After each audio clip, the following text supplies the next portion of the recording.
Hear ye, hear ye, hear ye. The Court of Appeals of the State of Michigan is now in session. The Honorable Brock A. Schwartzel, the Honorable Philip P. Mariani, and presiding the Honorable Seema G. Patel. All persons having business herein draw near, give attention, and they shall be heard. God save the United States, State of Michigan, and this honorable court. Please be seated. Good morning. Welcome to this session of the Court of Appeals. I am Judge Seema Patel, and I have the pleasure today of sitting with Judge Brock Schwartzel and Judge Phil Mariani. Before we get started, a couple of I guess, housekeeping rules. Has counsel for the first case decided how they want to allot time for argument? It assumed that if the order. Oh, actually, people.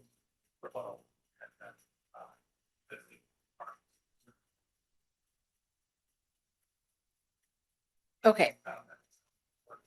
I think that did we grant oral argument to Mr. Ewing? You are preserved. Okay. Okay. So because this is a consolidated case, I'm not going to go back and forth. I'm going to have the prosecutor give their argument and then have the defense for both cases give their argument. And I don't know if you've had a conversation of how you want to split up that time between the two of you. It's 30 minutes.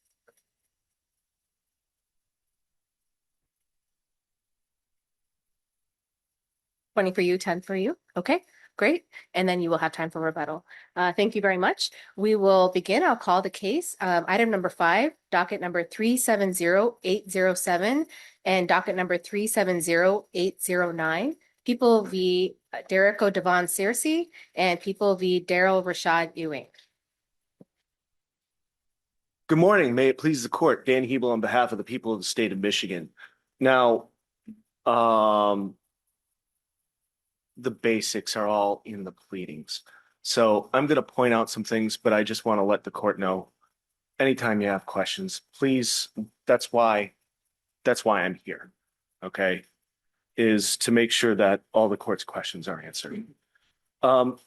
This case is not about a discovery violation. And this case is not in compliance with either Brady or Youngblood. And that's why the people are a bit baffled by the case in general, why we're here. Because You explain why there's not a discovery violation here. oh, absolutely. The court didn't find a discovery violation. The court found a due process violation. If there was a discovery violation, then we go through the standards of discovery violation. We deal with that. There's a lot of different types of relief that the court could have imposed for a discovery violation, and these escalate. Okay, first off, the people asked for more time. We wanted more time. But you took that off the table. You revoked you took back your motion to adjourn. The people have been under the understanding that the court was not going to grant it. That's not an excuse. I mean, you took it off the table and didn't make the trial judge actually rule on the motion, and that's on the prosecutor. That's not on the trial judge. And even so, if now, I want to back up and I want to say, we don't want to blend two different cases together. There were problems with the first case. And what is the first case? Okay, the first, I mean, use the names. Ewing or you mean my the first case? apologies. The first trial, trial of both defendants. There were problems with it. It got reversed. It got to a new team that had no idea about it. New prosecutors that were going in cold because the old prosecutor retired. And they were trying to get everything together. And they thought they had everything together. And then they were asked for more things. And they didn't necessarily know that those things existed. They found new stuff and they provided it. they were providing right up to the very last day. And quite frankly, if the court found that not enough stuff, that there needed to be more provided, then the obvious answer would be to tell the people to provide it and adjourn it. Or even if not, tell the people that they were limited in what they could use to things that were not in question. But none of these remedies were considered. The court did not. The court did consider the requested jury instruction though, right? And explained why, in the trial judge's opinion, that jury instruction request was not sufficient. Mhm. Okay, so the trial judge did consider lesser alternatives. The trial judge did consider lesser alternatives, but the trial judge was not approaching this from the point of a discovery violation. And that, if we had been able to argue from the point of a discovery violation, if we had been able to offer other remedies from the approach of a discovery violation, then this is a different conversation that we're having Counsel, here. I mean, what foreclosed you from providing a wider range of options to the court? The court holding that it's a due process violation. When you have a due But process. did the court limit the arguments you were able to present? Quite frankly, if you look at the transcript, okay, the court stated the problem. We have not a discovery violation. We have a due process violation. Tell me what you think. We objected. We disagreed. We don't believe that there's a due process violation because, quite frankly, it doesn't meet Brady and it doesn't meet Youngblood. And then the defense said, well, yes, there is a due process violation. The court, after framing it as a due process violation, found it was a due process violation. So yeah, our arguments were limited when we come in and the court says, this is what's wrong with your case. You are in violation of due process. I mean, whether the label is due process or something else, it was all based on discovery. It was Yes. all based on questions about discovery. And the prosecution had put on the table potential adjournment, and then almost inexplicably took that off the table. And I don't understand the suggestion, well, we thought we were going to lose it, and so we just took it off the table. Why, you see trial judges having to make calls all the time. I don't understand why that was taken off the table, but at least an adjournment and a jury instruction was considered during that hearing. And you took the adjournment off. The trial judge explained why the jury instruction wasn't sufficient. Why wasn't it completely reasonable for then the trial judge to say, we're going to dismiss these cases without prejudice? You can bring the claims again, or the charges again. Why wasn't that a reasonable approach to whether it's a due process based on discovery or just discovery violation? Because any termination of the case is in fact the top sanction that can be imposed. And I understand it. Wouldn't the top sanction be dismissal with prejudice? Yes, of So course. this is not, so this is not, the but it is, excuse me. Yes. This is not the top remedy that this trial judge could have imposed. it is absolutely. Now, perhaps I misworded it, but I categorize a dismissal as the top, with, once again, of course, a dismissal with prejudice as even higher penalty. But the dismissals themselves don't foreclose the refiling of charges. that is correct. The dismissals do not foreclose the refiling of charges. The issue is, once again, that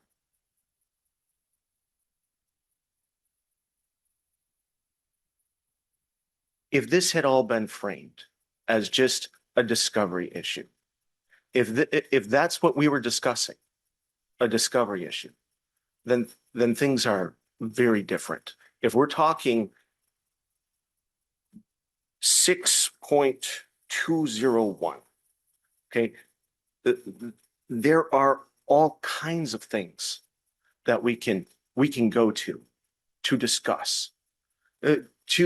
Yes, there's an adjournment that we could go with. We could go with jury instructions. We could go with limitations on what the prosecutor is allowed to present.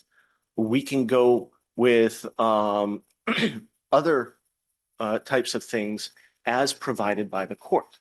I guess the trouble I'm having, counsel, is it seems like, I mean, I understand the due process argument you're making.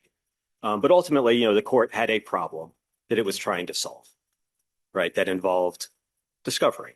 And I guess what I don't see is why you couldn't, in the context of that hearing, say, listen, Judge, there's not a due process issue here, and here's why. And if you're looking for other solutions, these are different ways you can handle, a non-constitutional discovery issue. We have this, that, and the other thing, and maybe this also. And it seems like, I guess I'm having trouble seeing why what the court did here in the context of the issue that was presented with was an abuse of discretion, just given, the way that it handled and given the arguments that it was actually presented with deciding. And, as Judge Schwartzel has pointed out, the adjournment issue was there, but then not. I can't represent the mental workings of the trial prosecutors below or trial counsel in general. I mean, the record that we have is the record that we're stuck with. And it would be nice if I could look into the mind, or even if I had a transcription of what happened off the record, with discussions with the defense, with any potential sidebars. All of that would be great. But what we have is a record that is extremely narrowly focused on a single issue.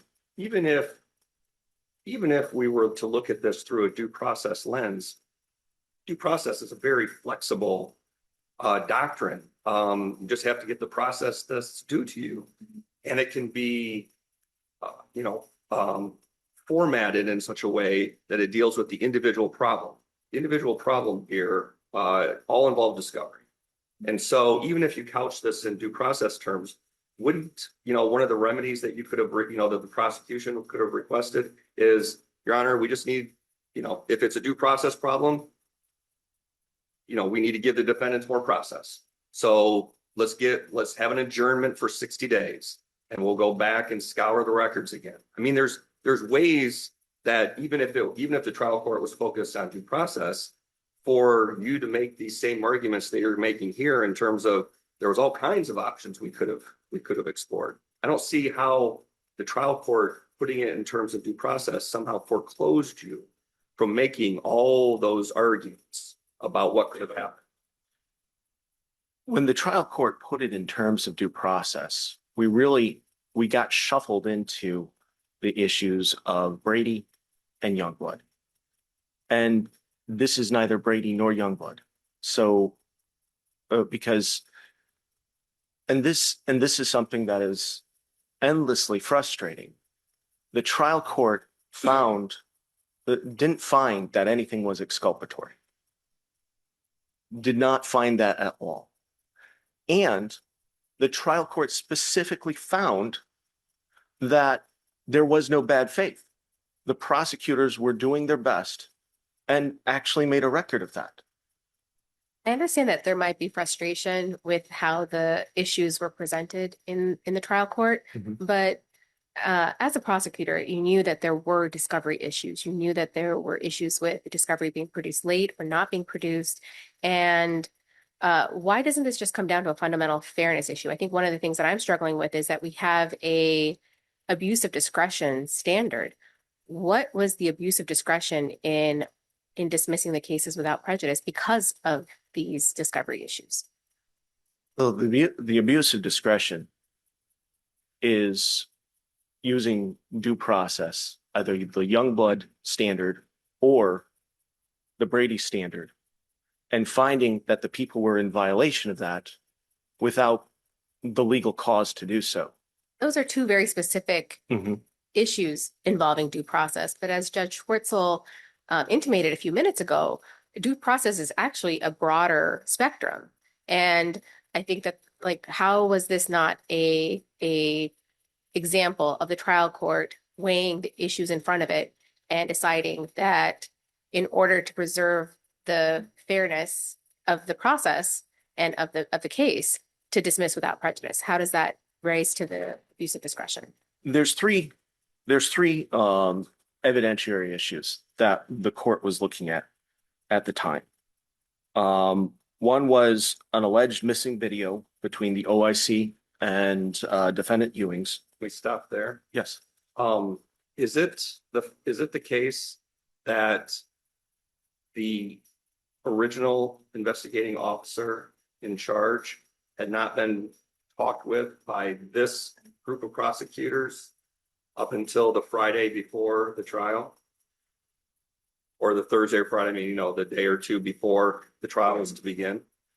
I am not certain if they had previous discussions. I know that it was indicated that they did at that point. I don't know if they hadn't, or what the logistical reasons would be why. Well, wasn't the trial judge's maybe a major concern is that this seems to have been the first time that these prosecutors had talked with the original officer in charge, and that this officer in charge alerted them to the very real possibility that a video existed at one time? Yes. And isn't that a fairly concerning piece of information to be raised the morning of trial? No doubt. Okay, so I mean, I know there's two other things and you can talk about them, but just that alone, wouldn't that be sufficient to say, all right, we need to do something? And the prosecution had asked for an adjournment. They no longer want an adjournment. So, okay, jury instruction is not going to be sufficient. Why is it, as Judge Patel was saying, why is it an abuse of discretion for the judge to say, dismiss the charges without prejudice, get your house in order, and then if there's enough to charge again, refile the charges? I'm going to answer that in a bifurcated way. First is under the auspices of due process. The due process has been defined repeatedly with evidentiary boxes. Okay, there's a question that fits in one box. There's a question that fits in another box. There is no box wherein evidence that is missing, that is not due to bad faith, that is unknown whether or not it's exculpatory. There is no box that fits into right now. And I think that's very important because, quite frankly, there could be potential evidence in any case that is unknown what type of evidence it is, and that is not a result of bad faith. That literally could exist in any case. And that's exactly what we had here. We had a video that might be exculpatory or not, and it might exist or not, and it was missing, but not due to bad faith. So as far as due process is concerned, due process doesn't touch that. That is a discovery issue.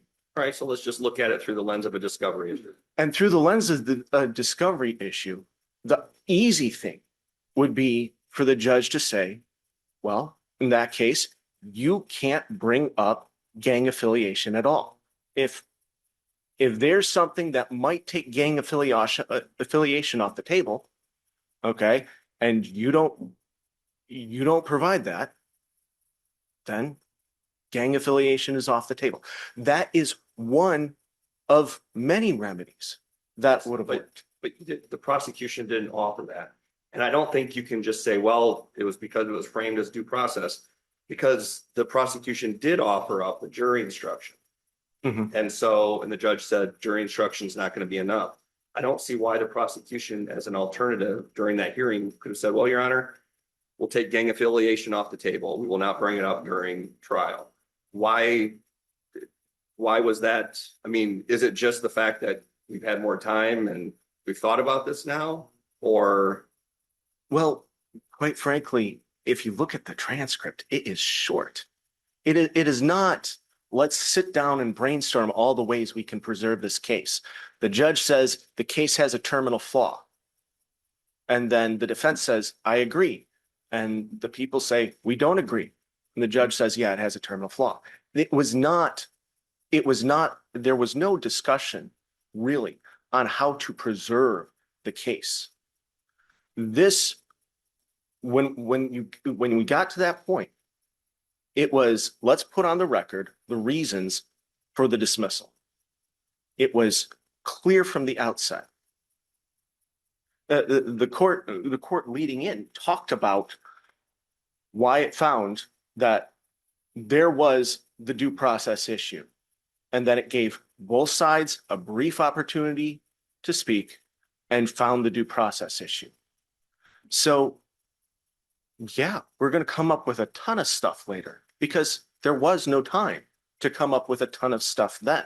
It was, this case is being dismissed. Do you have anything to say, counsel? Now,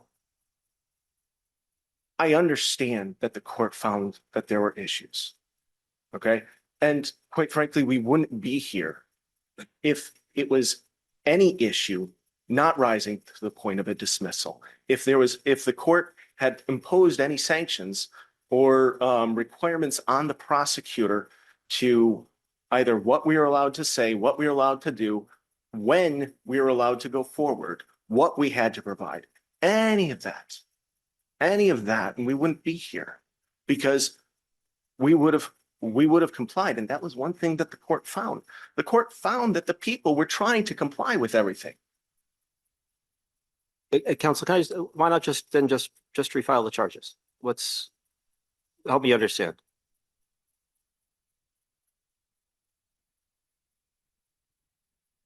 Going back to square one and starting again. It's a pain. It wastes judicial resources. It wastes the prosecutor's resources. It resets everything. And quite frankly, we were at the point where trial should have been going shortly. And but this appeal is certainly delaying that. I mean, if we're talking about, judicial resources, prosecution resources, and delaying trial, one could argue that this appeal has checked all three of those boxes. yes, Okay. Absolutely. So I'm not sure that, so do you have anything other than those three boxes to suggest why simply, again, getting your discovery house in order and refiling the charges would not be a more than sufficient option for the people? there's also the issue of witnesses and them retaining their memory after a longer time. Now, quite frankly, what you pointed out is that this appeal, all appeals take a while. And that is perfectly legitimate. But we also have the duty at the prosecutor's office when we see that there is something that is being mishandled. And we believe that this was mishandled by the circuit court. Now, don't get me wrong, I do not want to suggest that the people have a problem with the circuit court, where the people feel that the circuit court was doing what it felt was right. But dismissal as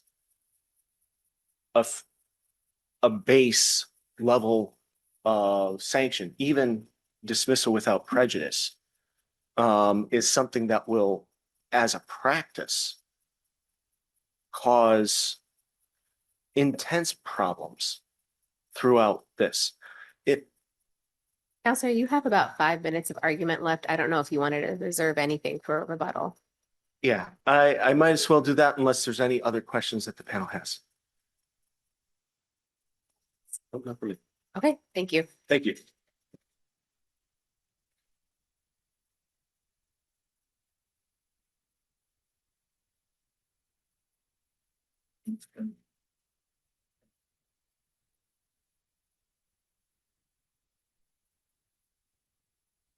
Hi, good morning, judges. Blaze Kearney on behalf of Dorico Searcy.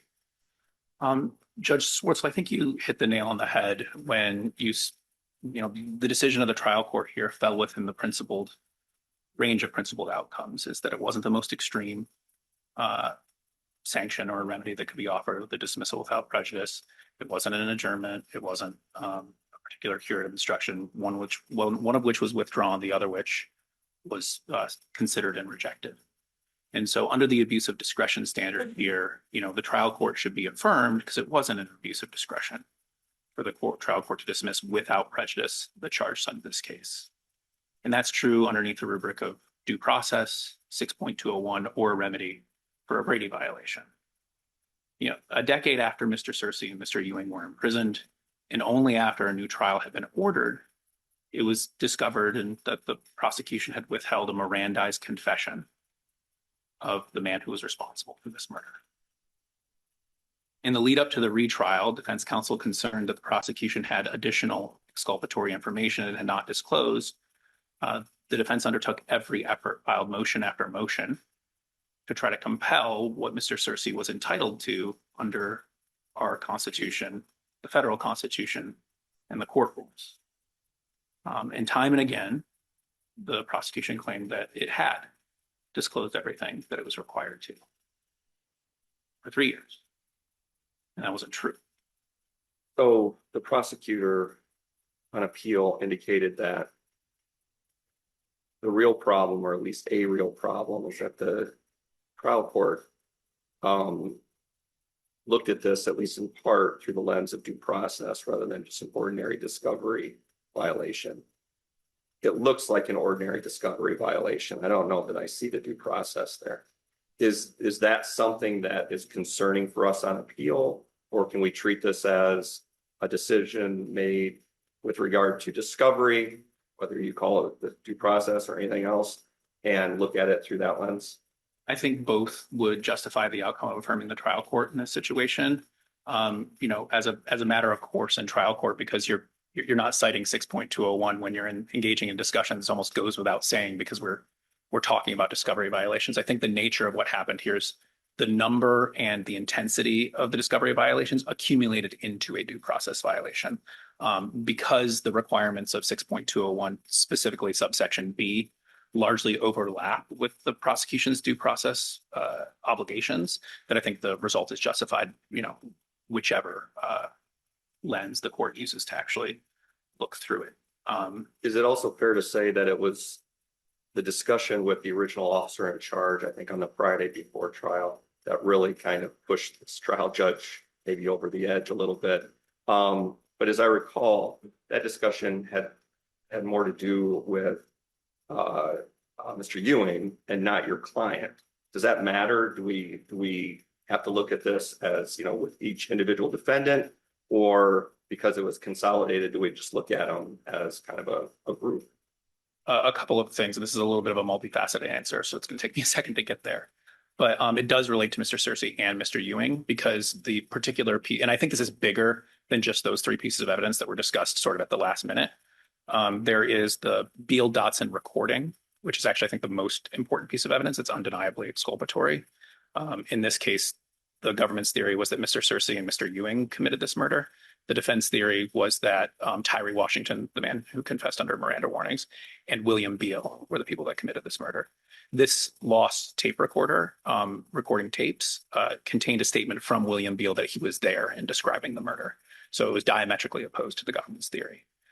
So that was lost, and what was left was an informal summary generated by I assume somebody at the prosecutor's office, it's without attribution, but has a sticky note on top of it that says Theo has the recorder and tapes. Now, Theo refers to the officer in charge, that's Theophilus Williams. And so obviously that would be exculpatory as it relates to Mr. Ewing and to Mr. Searcy. In addition, while Mr. Ewing was requesting the interrogation videos of Theophilus Williams that he had engaged in, during which he says not only the gang affiliation stuff, denied affiliation in this gang, but also said that Theophilus Williams threatened him and made statements to the line of like, if you don't give up who did this, I'm going to make every effort to make sure you go down for it. That was what was specifically requested. But what Theophilus Williams said in response to the prosecutor is, no, also Mr. Searcy was interrogated. I remember Mr. Searcy being interrogated as well. So Mr. Searcy's interrogation. And so in that way, the interrogation videos, I think the fact that the officer in charge allegedly on that video was making statements that could be amounted as engaging in bad faith conduct to make sure someone who didn't do the crime went down for it would also be admissible in Mr. Searcy's case, in addition to the lost interrogation video of Mr. Searcy specifically. Thank you. Yeah. I think it's important to that the court reject the prosecution's argument that the entirety of due process, that the full rubric of due process and how missing evidence issues are litigated or remedied by the court under due process is cabined exclusively to Brady and Youngblood. The United States Supreme Court nor the Michigan Supreme Court have ever held any such thing. I think it is a flexible standard, and the trial court's core obligation is to ensure that any trial that happens has a degree of fundamental fairness. And so both the Michigan Supreme Court and the United States Supreme Court have described, the due process protections much more broadly than saying this is cabined to Brady and Youngblood. And you don't have to go further than the case of Youngblood itself to actually reach that conclusion, because in Youngblood itself situates itself in a broader scheme of due process. Justice Rehnquist says that Youngblood is what they call can be loosely called the constitutionally guaranteed access to evidence cases, which comes some from the compulsory process clause, some from the due process clause. And Youngblood is dealing with a very, very specific situation. There are two prerequisites before you get to the bad faith sort of conclusion that Youngblood is famous for.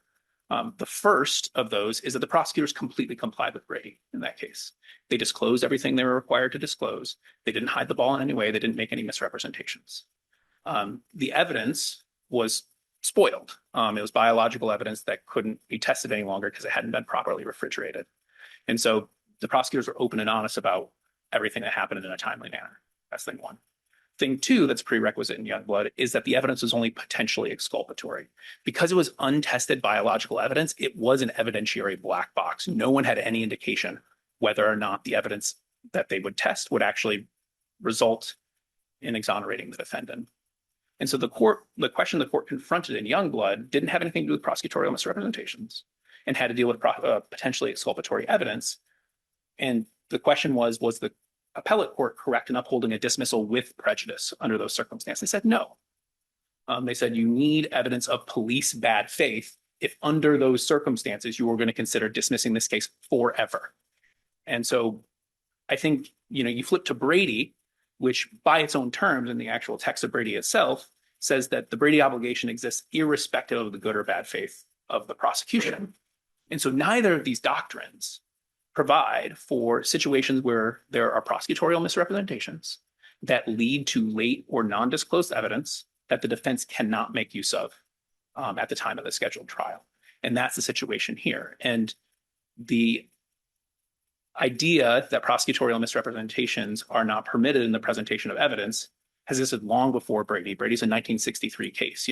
We cite in our brief at page 20, Pyle versus Kansas, Napu versus Illinois, Mooney versus Holohan, all of which related to the prosecution sort of mendaciously presenting evidence at a trial, and that's a violation of due process, because of course it is. A trial court needs to be empowered in some way to remedy issues when the prosecution's misrepresentations have affected the substantial rights and the fundamental fairness of a trial. And so I think the necessary antecedent is if the prosecutor cannot make misrepresentations in the presentation of evidence, it also must be, at least under some circumstances, that the prosecutor cannot make misrepresentations as it relates to the disclosure of evidence that's necessary for the defendants to exercise their substantial rights.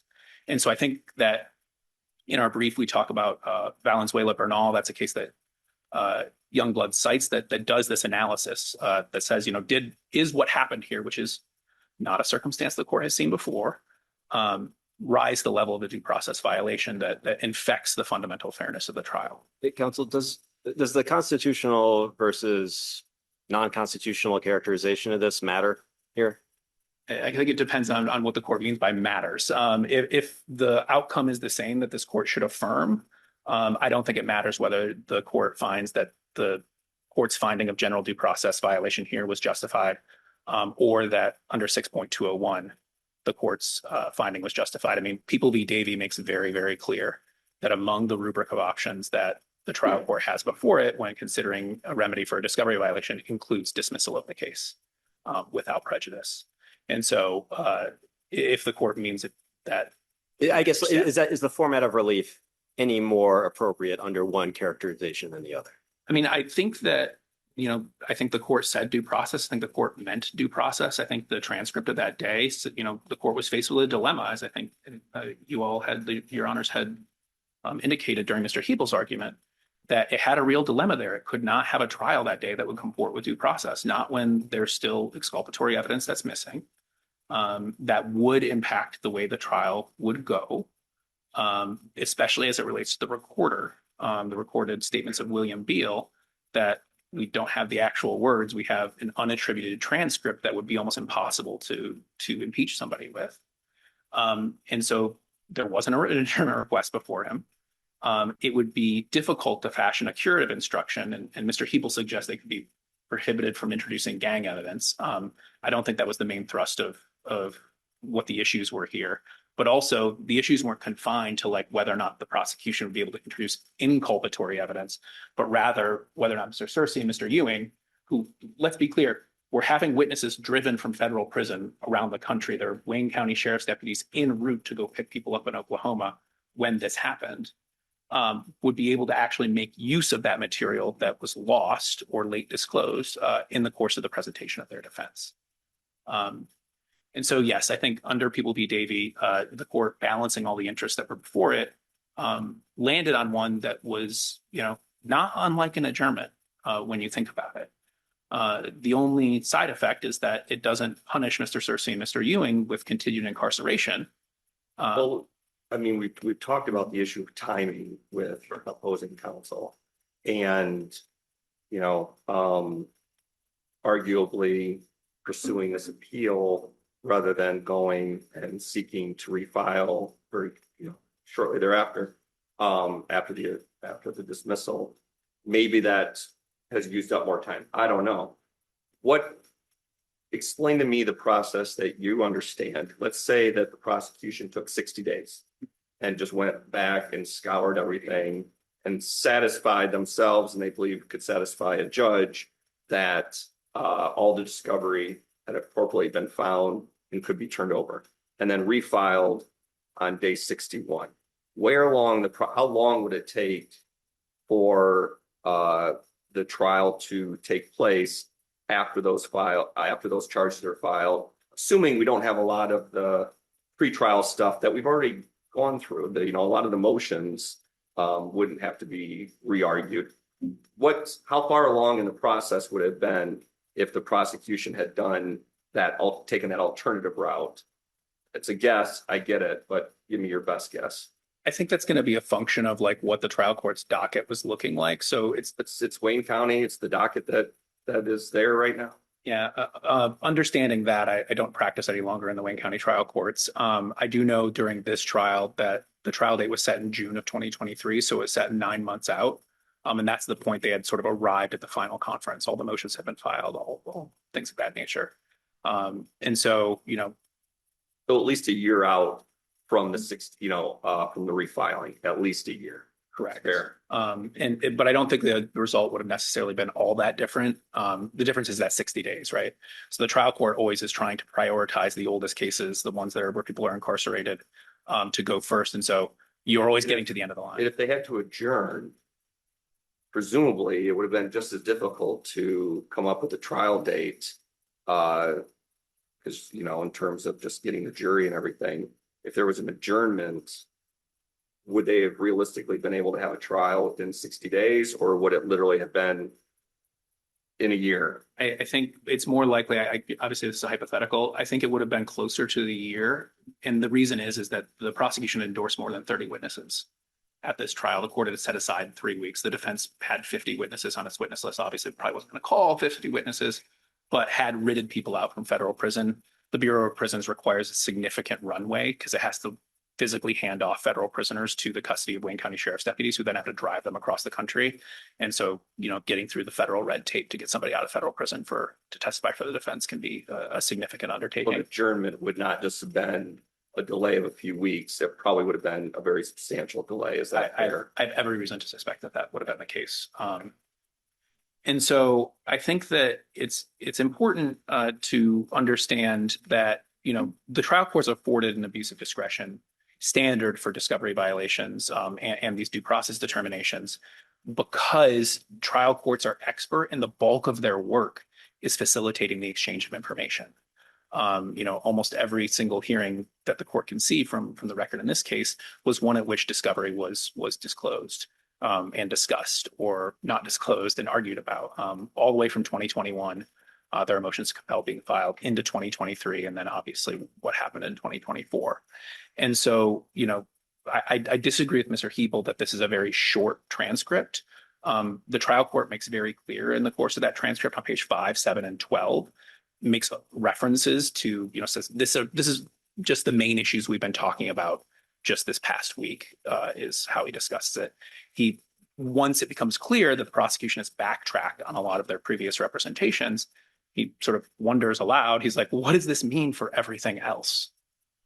In reference to, you know, at that point, this particular trial judge had been litigating these issues for 9 months. He had been requiring the prosecution to file a 24-point status report on what their progress was in discovery that was being updated frequently. And, you know, had been dealing with upwards of, I think, 40 of pretrial motions that had been filed by Mr. Ewing, many of which had to do with discovery. And so I think this was not limited to what happened on March 25th of 2024. It had been ongoing for a long time. And I think all the way back to the initial motion to compel that was filed in November of 2021 about these issues. Another thing I'll disagree with about Mr. Hebel, that Mr. Hebel said, is that this was a case where these brand new prosecutors were dumped into it. They had no idea what was going on. They weren't able, you know, they didn't know what they didn't know functionally.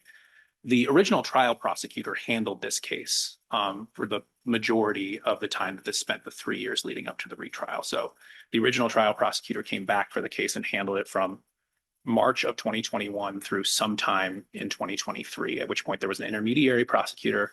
And then these prosecutors that sort of were there for the last 9 months came in June, sometime around June of 2023.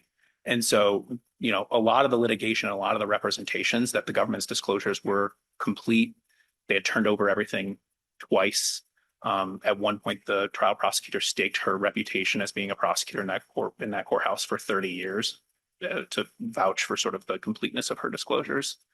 And a lot of the discovery litigation had been by the original trial prosecutor. So I think that while the prosecutors were standing in front of the trial judge, had only been on the case for 9 months, and I say only 9 months because the court was clearly very frustrated because they had repeated a lot of those same representations.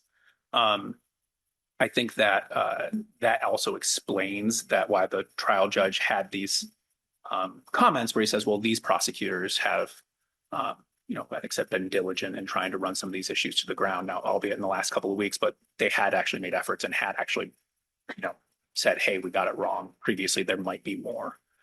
So I think that was the trial judge recognizing that these were sort of the folks that actually finally got to the bottom of it. And it wasn't excusing everything that had came before. So I think that the prosecutor's years-long assertions of compliance with discovery obligations only to backtrack at that last moment really caused the loss of Mr. Searcy and Mr. Ewing's ability to make use of the exculpatory value of a lot of the evidence. I mean, one of the identifying witnesses died in this case. And others couldn't be impeached, as I discussed, as a result of what had happened. And an additional witness the other identifying witness didn't show for trial. That's also in the March 25th transcript. And so Mr. Searcy and Mr. Ewing were faced with the prospect of having a trial with new discovery, with new exculpatory evidence that they couldn't make use of, where they were never going to be able to cross-examine the identifying eyewitnesses based on the new information that had been disclosed. I think that means that the trial judge correctly found that they could not have a trial that day that would report with due process. And if the government feels that they could gather all this information, they're welcome to do that. They could have done that during the pendency of the appeal and refiled charges. So I think that the government has not been harmed in any way by what the trial court did, that it didn't reward the government by giving them a windfall of adjourning the case and leading to Mr. Searcy and Mr. Ewing's continued incarceration. So I'd ask the court to affirm because this is not an abuse of discretion. So it's your belief that they could refile during the pendency of this appeal? I would say I'm not a huge expert on whether or not that would be proper. I certainly think that we may have something to say about that if it was done at the trial level. But I think I would say at minimum, other than electing to pursue this appeal, they could have just simply refiled the case. Okay. Thank you. Any other questions? No. Okay, thank you.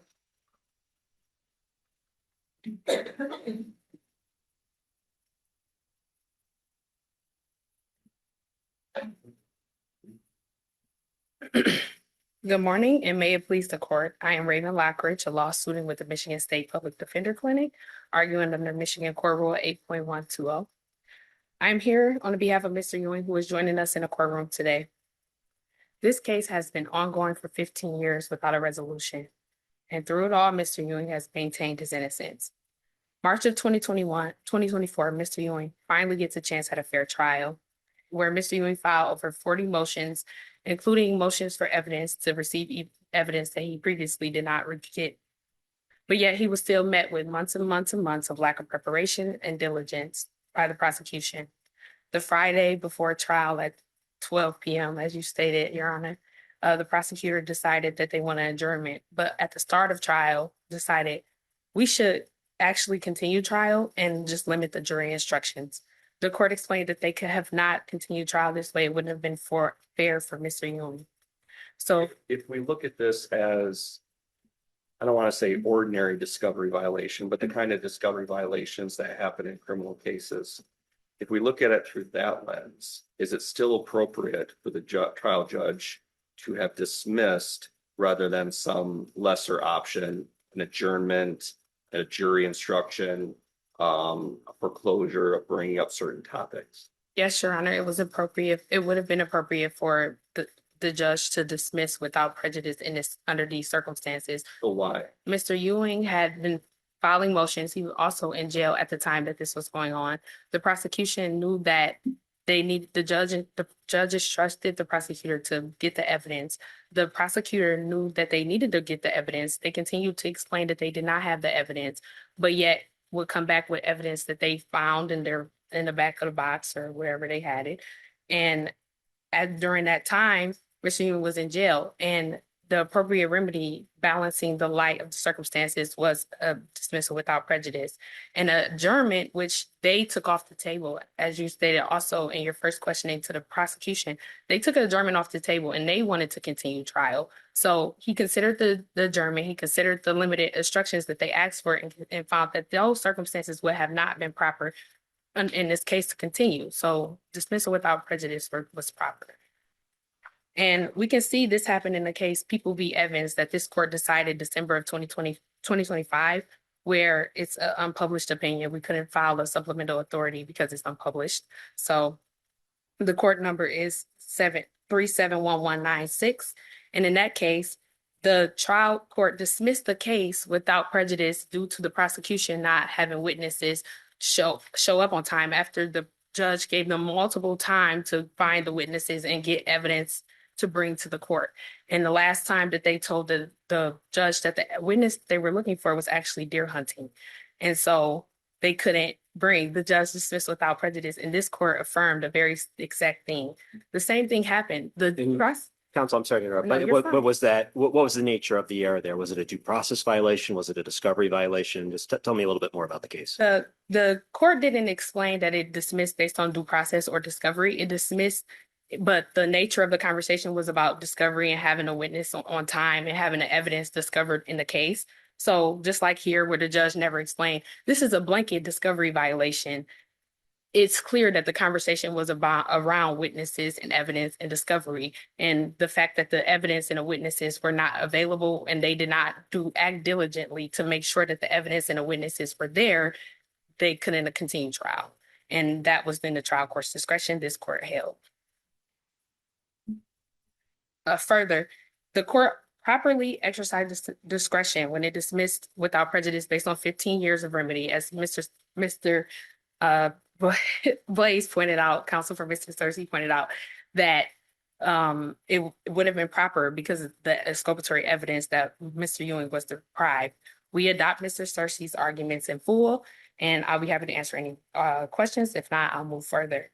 So this will be a good criminal procedure question for an exam someday. Do you know whether the prosecution could have refiled charges against the defendants during the pendency of this appeal? From my limited knowledge as a law student, I believe that they could have filed charges during the pendency of this trial. They could have actually, instead of filing the appeal and taking time writing the brief, they could have probably just refiled charges. But I mean, you know, the prosecutor had the right to bring this appeal. Yes. And so let's just assume that's what happened. Do you know whether while this appeal is going on, a separate set of charges against the defendants could be brought? It'd be two new cases, but it'd be the same, set of facts and circumstances here. Do you know whether during the pendency of this appeal, those charges could have been rebrought in a separate case, and then we have basically parallel proceedings going on? Given the fact that they couldn't continue trial with what they had, they could probably have started trial if they got their ducks in a row and refiled charges and also did the appeal. But I'm not sure on that, but I think that would have been right because the judge dismissed without prejudice. Further, this court also should examine a balancing approach that would call for dismissal without prejudice under the Michigan Due Process Clause. Arizona v. Youngblood, as counsel before me has pointed out, that a denial with due process is only available if the defendant can show bad faith based on the prosecutor or the police actions for potentially exculpatory evidence. The dissent in Youngblood pointed out that defendants will receive unfair trials throughout this country because of Youngblood. And as legal scholars have pointed out that only 7 out of 1,675 defendants have ever been able to meet that burden for the federal standard. And the criticism is not alone. Delaware has used a certain balancing test under its constitution, and 10 other states have joined to provide greater protections other than Youngblood. We ask this court to examine whether or not for the first time this is appropriate, as I know that this court cannot overrule Youngblood. That is a question that is already codified because the Supreme Court has decided that. But Mr. Ewing asked this court to examine for the first time whether or not under our due process clause, Youngblood is not the proper standard. And for all those— Would it be appropriate for us to reach the constitutional issue if we can decide this on the discovery issue?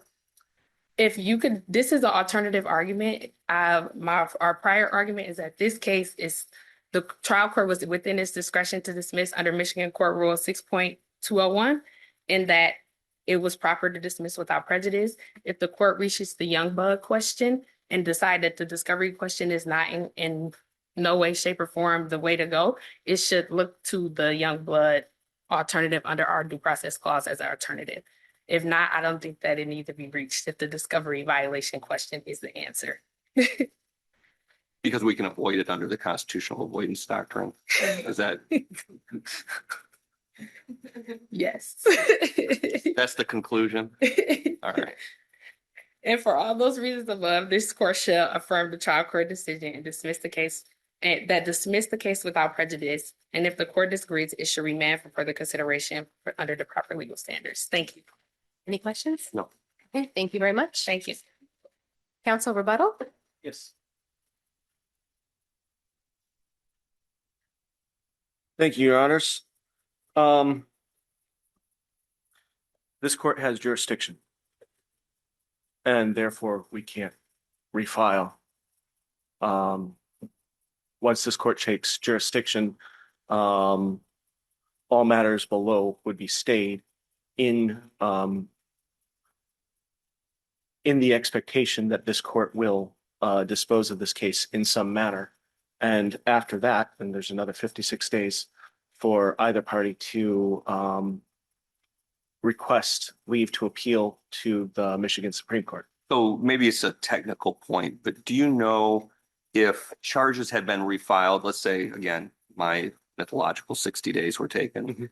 and charges were refiled by the prosecution after those 60 days, would the two cases that were dismissed be reopened and restarted, or would these be two brand new cases? They would be brand new and Okay. they would be set on the same track to.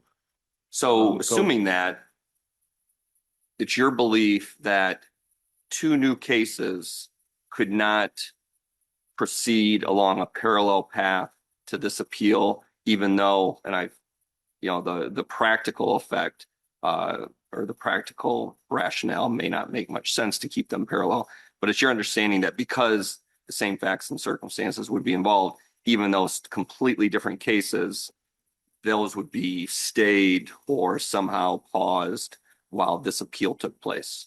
It would be my understanding that they would have to be because we're appealing a ruling where the judge dismissed without prejudice as errant.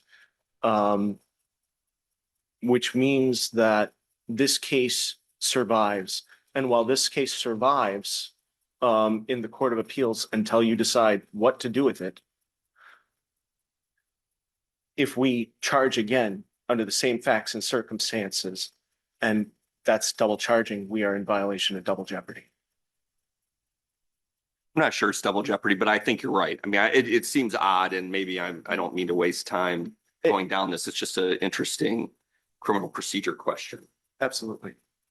What would be the practical timing difference between whether an adjournment had been, like a 60-day adjournment had been granted versus the prosecution refiling after 60 days?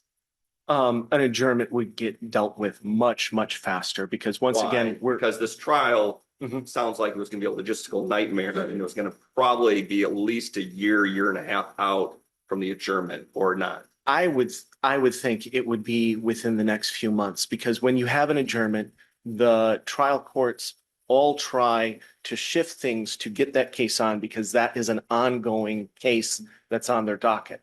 When you have a brand new case coming from zero, okay, it gets put at the back of the line. All right, it gets put at the back of the line at every single stage.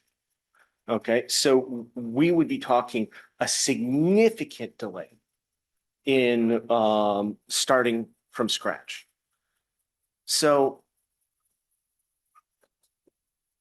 the defense has requested that this court create a new due process rule. And I believe as counsel for Cersei put it, they wanted to create a new rule about the prosecutor being wrong about evidence. And, saying, hey, we've turned over everything we have. And then they find evidence and they turn that over, boom, due process violation because prosecutor was wrong about evidence. Yeah, I would have done dozens of due process violations, not intentionally, just because I am not all knowing. And people come to me, oh, hey, did you see this? No, I didn't see that. I've never seen that before in my life. First thing I do, I pick up a phone call defense counsel. Under that rule, I'm now in violation of due process. Well, I guess, isn't it more, I guess, in that framework, isn't it more about sort of just the situation and how it lands?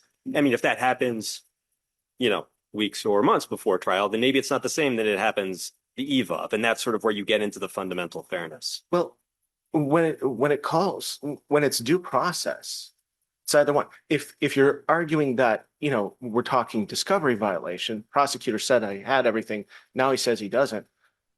Okay, that's one thing. But if we're talking like, cheating somebody out of fundamental fairness by calling them late and saying, oh, hey, I have something new. That's not a due process violation. Guess I'm struggling with if we don't get hung up on the label. Because certainly a discovery violation can amount to a due process violation. But if we just say there were some discovery problems here, what is your argument that there was an abuse of discretion when the trial judge picked dismissal without prejudice rather than a lesser option? If we're just looking at this through the lens of discovery. All right. And that's the crux of this, is whether or not we have the right result with the wrong ruling, which, as this court knows, can be affirmed. I know that's not helping my case right now, but that's the question. If we look at this as a purely discovery issue, I want to read from the discovery statute just very briefly. And that is 6.201J concerning violations says that if the party fails to comply with this rule, the court in its discretion may order the party to provide discovery or permit the inspection of materials not previously disclosed, grant a continuance, prohibit the party from introducing in evidence the material not disclosed, or enter any other such order as it deems is just under the circumstances. So we have a full panoply of ways that the court can address it. The court could have addressed it in a dozen different ways. The court could have said, continuance, yes, there's a continuance. You go back, you find it, you show it to them, you show it to the court, you prove that you've complied. No, this is nothing about the prosecutor getting an adjournment. This is a prosecutor doing it right. Go and do it. So I presume the argument is, well, by dismissing without prejudice, that's the second highest, could have dismissed it with prejudice, Yes. but dismissed without prejudice. How did that prejudice the prosecution in comparison to how the prosecution would have been in prejudice under a lesser option, for example, adjournment? An adjournment would have been dealt with much shorter. Everything would have been dealt with much quicker, and this case would be going. So it's really the timing issue. The timing issue is huge. And the timing issue is a very serious issue. Counsel, you have about a minute left if you want to have any closing remarks. Oh, thank you very much. In this particular case, the big flaw that the people see in this was that the other options were not considered, because the trial court jumped right to due process and from there to dismissal. Okay. The other options should have been considered, and the other options would have done better for both the defendants and for the people. Thank you very much. Okay, thank you very much. Thank you both, counsel. That case will be submitted. We are going to take a short 10-minute recess before we continue with the rest of our docket. Thank you very much.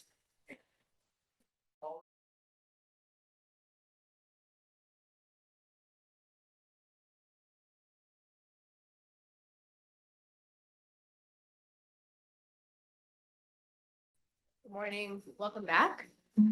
We will continue our 10 o'clock docket. For those of you who were not here before, I'll just reiterate some housekeeping rules.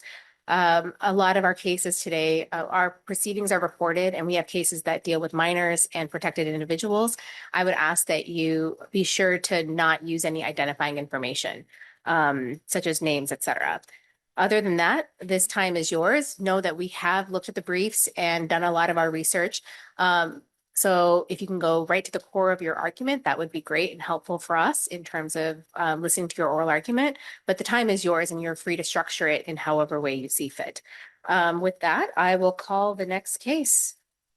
Item number 1, docket number 371438, People versus Merrick Hopkins.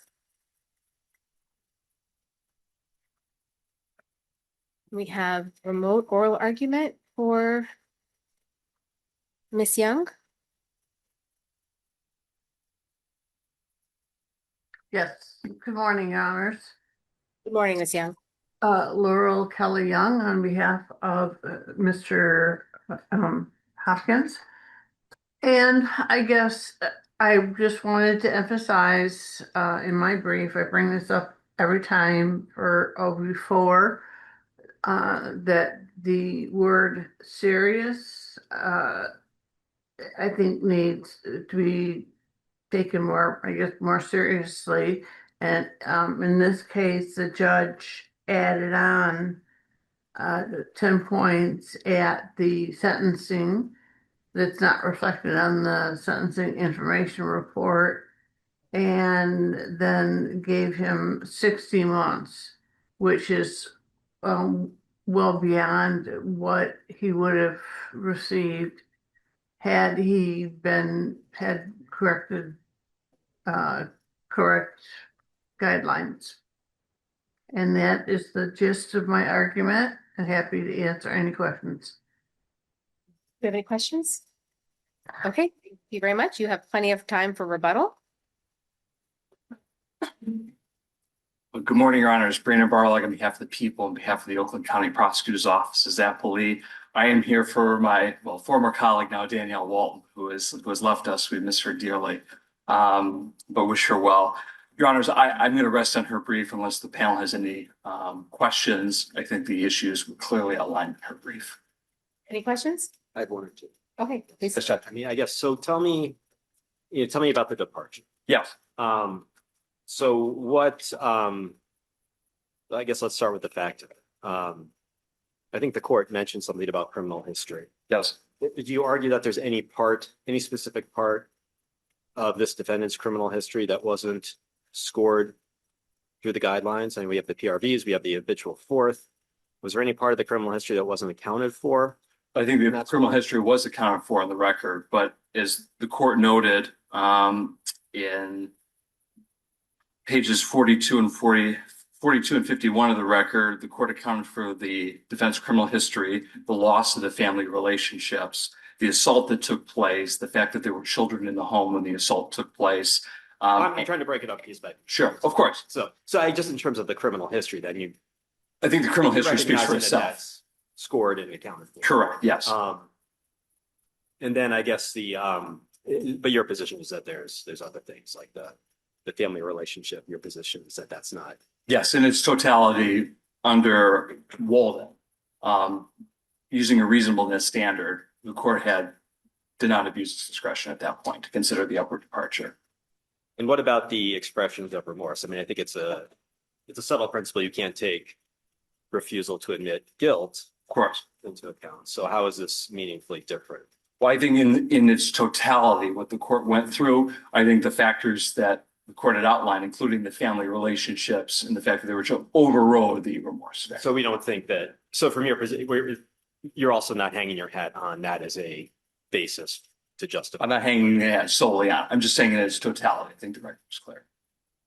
And do we know anything about what the judge was thinking in terms of 5 years? 5 years, that I don't know. I will note that Ms. Walton does note based on this court's precedent that the court doesn't have to articulate and do math when it imposes, It a doesn't have to do specific math, but it does have to articulate. Absolutely. And the record from my review of it doesn't explain why the court, put 14 months over. I would note that our office requested, I believe, a 77th month departure, which was denied. But Your Honor, I don't know the specifics of why they chose it. All right, thank you. Any other questions? Okay, thank you very Thank you much. so much, Your Honor. Appreciate it. Ms. Young, do you have any rebuttal? No rebuttal. Okay, thank you both. That case will be submitted. Thank Moving you. to the next item on our docket, item number 2, docket number 374226, People versus Patrick Terrell Sanford.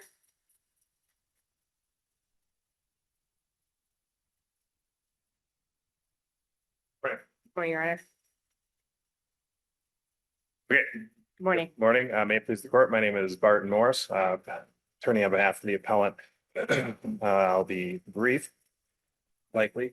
But I can say that this is a trial that was scheduled or conducted on October 1st, 2024. The defendant being charged with I think receiving and stealing stolen property, being in possession of body armor, and being in possession of a firearm after a traffic stop where it was discovered that he was in possession of a firearm and the body armor, and then later discovered perhaps that this vehicle may have been stolen.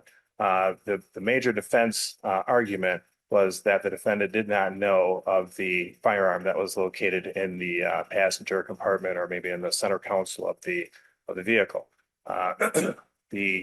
And this became very important, particularly to these arguments. First of all, there was evidently a statement that was made under custodial interrogation by the arresting officer, I think, in the police station, where the defendant made comments and statements about his knowledge as to whether he knew the firearm was there.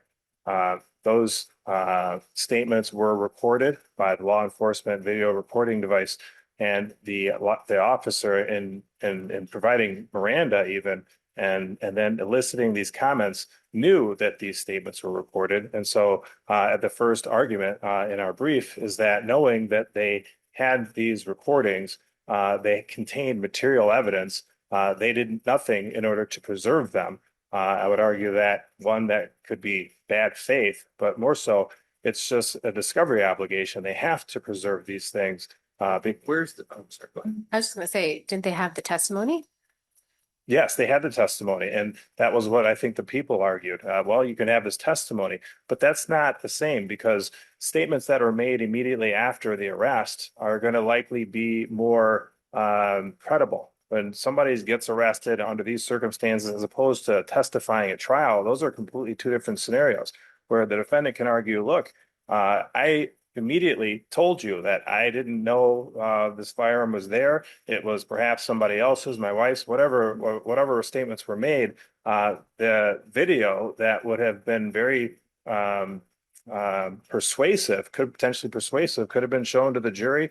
And If defense counsel had said, you know, defendant, did you know about the gun in the glove compartment, you know, the side or the kind of center glove compartment? No. Did you tell the investigating officer when you were interviewed that you didn't know? I mean, would there have been a way to kind of recreate his very consistent story through testimony? well, sure, you can ask those questions, but there's no way to recreate exactly what was said and exactly how it was said and under what type of questioning had been elicited under, right? Like, I mean, and the officer testified under oath that he or she provided Miranda, right? And so after providing Miranda, then he or she's questioning the defendant about things that are really relevant, of course, eventually into this trial. And so our first argument relates to the fact that the government or the prosecution, law enforcement, they destroyed that evidence.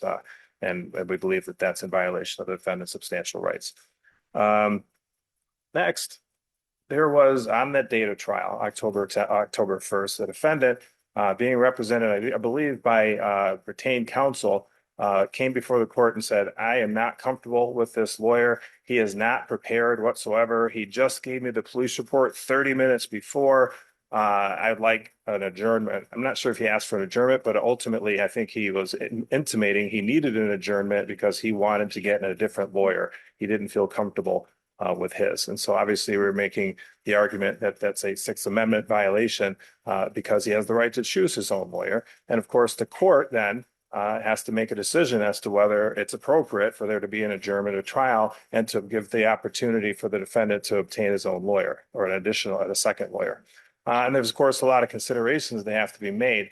But I think one of the most important considerations here is that he had expressed his unhappiness with his lawyer as being unprepared and not ready to go to trial, that they are not getting along with each other. The court did not ask anybody, it seems, from the transcript as to what was going on between them. The court didn't ask the trial counsel, has there been a breakdown in your relationship? Are you unable to go to trial? Are you not prepared to go to trial? Did you in fact only provide the police report only 30 minutes before? There was no questions whatsoever. Instead, the trial court said, it's too bad. You're going to trial either with this lawyer or by yourself. Those are your options. That I think was against the defendant's, and that's a violation of his rights. I would also note this was the first date for trial. And while, yes, there had been many pretrials in advance that the court had identified and said there may have been 8 or 10 different pretrials, why didn't you bring this up before? Well, those are pretrials, not a trial. This is the first day of trial. The people argued in People versus Atkins. Well, in that situation, there was not an adjournment of trial. In that case, that was appropriate. But in Atkins is not as distinguishable to this case, because in Atkins there was a co-defendant, and I believe that co-defendant was in custody. And so the trial court in that case said, we're not going to adjourn the trial. It's going to inconvenience a lot of people. And of course, the co-defendant having a more superior right to a speedy trial, the court decided to move forward. In this case, there is no, in the case of Barr, there's no co-defendant. Defendant, this is the first time that he is scheduled for trial, and he's not in custody. He advised the trial court that he was not comfortable with his trial lawyer, that he did not, that there was a breakdown. And I think really importantly, the trial court really didn't inquire to anybody, to the prosecutor, to the defense counsel, even to the defendant, as to what really was the problem, and even go into some of the other issues that are presented in Atkins, like, well, are you just trying to adjourn the trial for some reason? Or is this because of some constitutionally mandated scenario that is no longer you're able to get efficient or effective assistance of counsel? And so the second argument that I'm making is that the trial court here violated the defendant's rights, constitutional rights, Sixth Amendment right to counsel. And I'd like to reserve the third and fourth arguments. You could just refer to my brief. The fifth argument is the weight of the evidence. And again, in this case, the arguments by defense is that the defendant didn't know that there was this firearm. And that is, of course, one of the elements of the offense of being in possession of a controlled substance, of a weapon. Even a constructive possession. The defendant has to know. And there was very little, if not any, evidence to demonstrate that the defendant did know that the weapon was there. Now, we also know that the jury, in fact, found him guilty, and certainly it could be argued that there must have been some evidence, but I don't believe, after reviewing everything, that there was enough evidence, that the weight of the evidence would go towards the jury and just allowing their discretion, which of course is high. But again, the whole case rested on his knowledge, and there's no video, of course. Isn't that a quintessential credibility determination, though? It certainly, but I wouldn't call it quintessential in this case. And in this case, there wasn't any a statement, for instance, that the defendant said, "Oh, well, yeah, I knew it was there, but I kind of forgot." But there was nothing, or I say there was very, very, very little that could have been relied upon by the jury in order to make the determination that there was evidence beyond a reasonable doubt to conclude that he was guilty of being in possession of a firearm. Thank you. Any questions? Okay, thank you very much. That case will be submitted. Moving on to item number 3, docket number 373272, People versus Yvette Perkins. Good morning, judges. My name is Robert Tomac. I represent the appellant Yvette Perkins. Your honors, unless you want to hear why I think the Moore case was wrongly decided, I have nothing to add to the brief. Okay, any questions? No. Okay, thank you, Mr. Tomac. That case will be submitted. Moving on to item number 4, docket number 369370, People versus Manson Charles Marsh.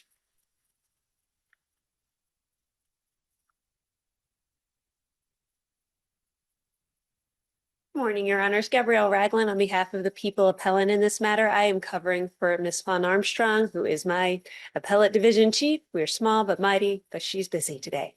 Unless the panel has any questions, I would like to rely on Ms. Armstrong's brief.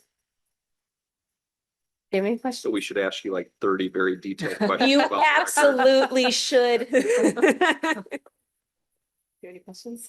I have one. Of course. So just help me better understand sort of the CODIS reference. Was it Certainly. what was why was the CODIS reference itself needed? So Did the it serve a CODIS, particular purpose? so if you're talking regarding the testimony that the expert witness gave for how the matching happened, I believe the expert, and again, forgive me for not giving you like the page numbers and everything. No, that's What my understanding is that the expert witness referenced a matching of a database, didn't necessarily specifically identify CODIS as the database that was being matched. And then the juror asked, well, what is this database and how do you get on it? So that's how we got to that certain point. And at that point, after the juror asked the question, there was no further questioning and there was no examples or explanation of what CODIS was. And if I remember right, the trial judge just left that question unanswered. So Yes. we're not even gonna approach it. Yes. Okay. All right. Okay. All right. Thank you very much. Thank counsel. you. That case will be submitted. Moving on to number 7, docket number 376467, George Platsis versus Calhoun County Water Resources Commissioner. I believe we have Mr. Platsis remote.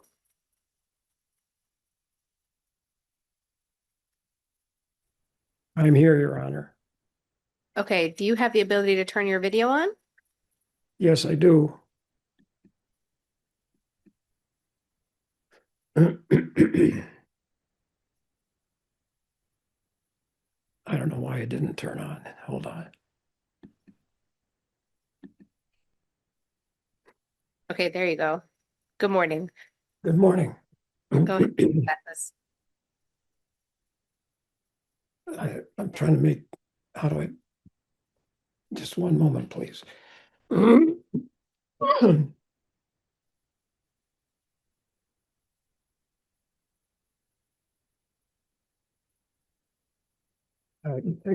morning, Your Honors. Morning. I am the plaintiff appellant.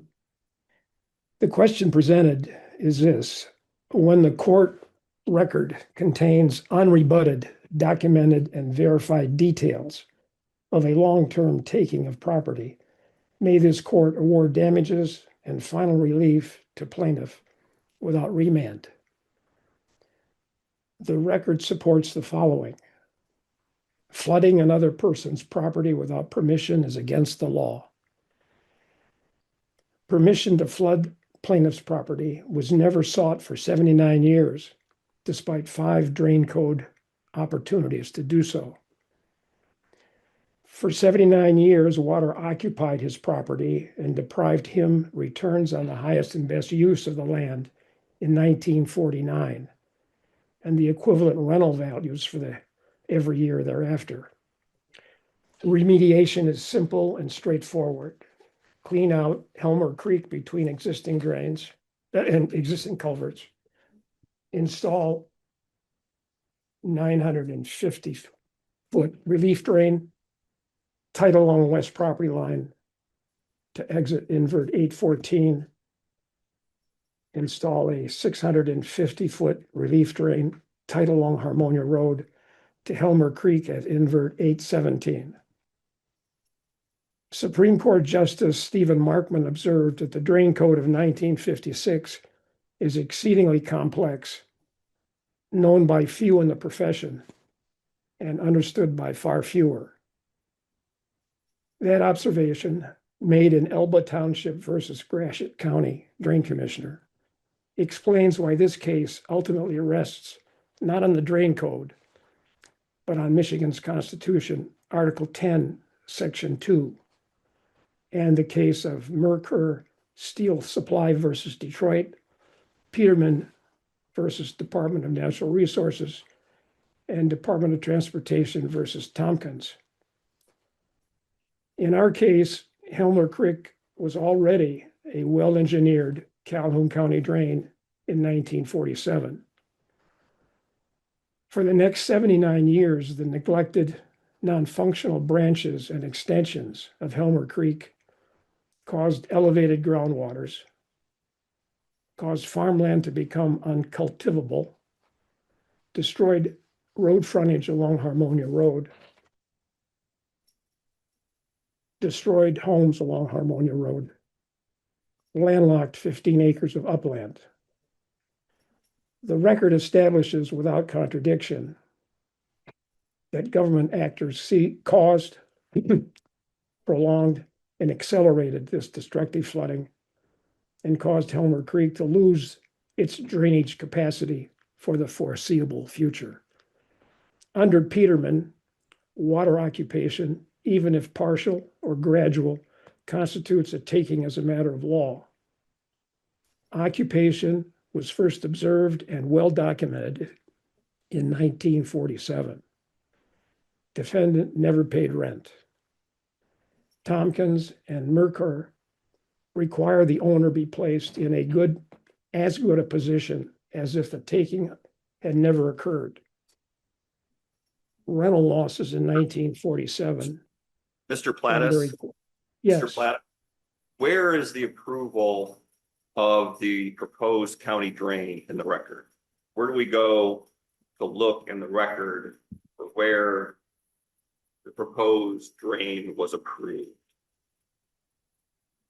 The initial Helmer Creek, is that what you're asking?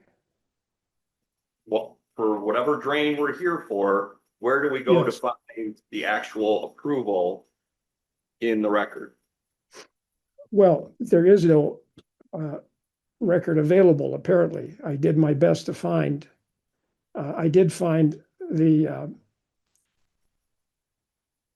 drain code of 1897 specifically says township drains would become county drains and the responsibility of county drain commissioners. That was in 1897. So I am assuming that Helmer Creek was in fact a township drain. That's the best record we have. The fact that it is a straight line down the middle of the property, and there are no straight lines in nature. Secondly, it was a very active farming property for years. And the record shows multiple parcels, both along Harmonia Road and into the property. Those had to be functioning properties. This was not abandoned wilderness. So based on inferences, proper inferences from the record that we have, that's the best I can do. Frankly, I'm surprised that the drain commissioners don't keep better records of drains that are their responsibility. But clearly, in 1947, when the petition was presented to the drain commissioner, he thought it was a county drain because he took jurisdiction. He mapped out the presumably clean-out operations that were required in 1949. He assessed the various properties that he knew of in the watershed.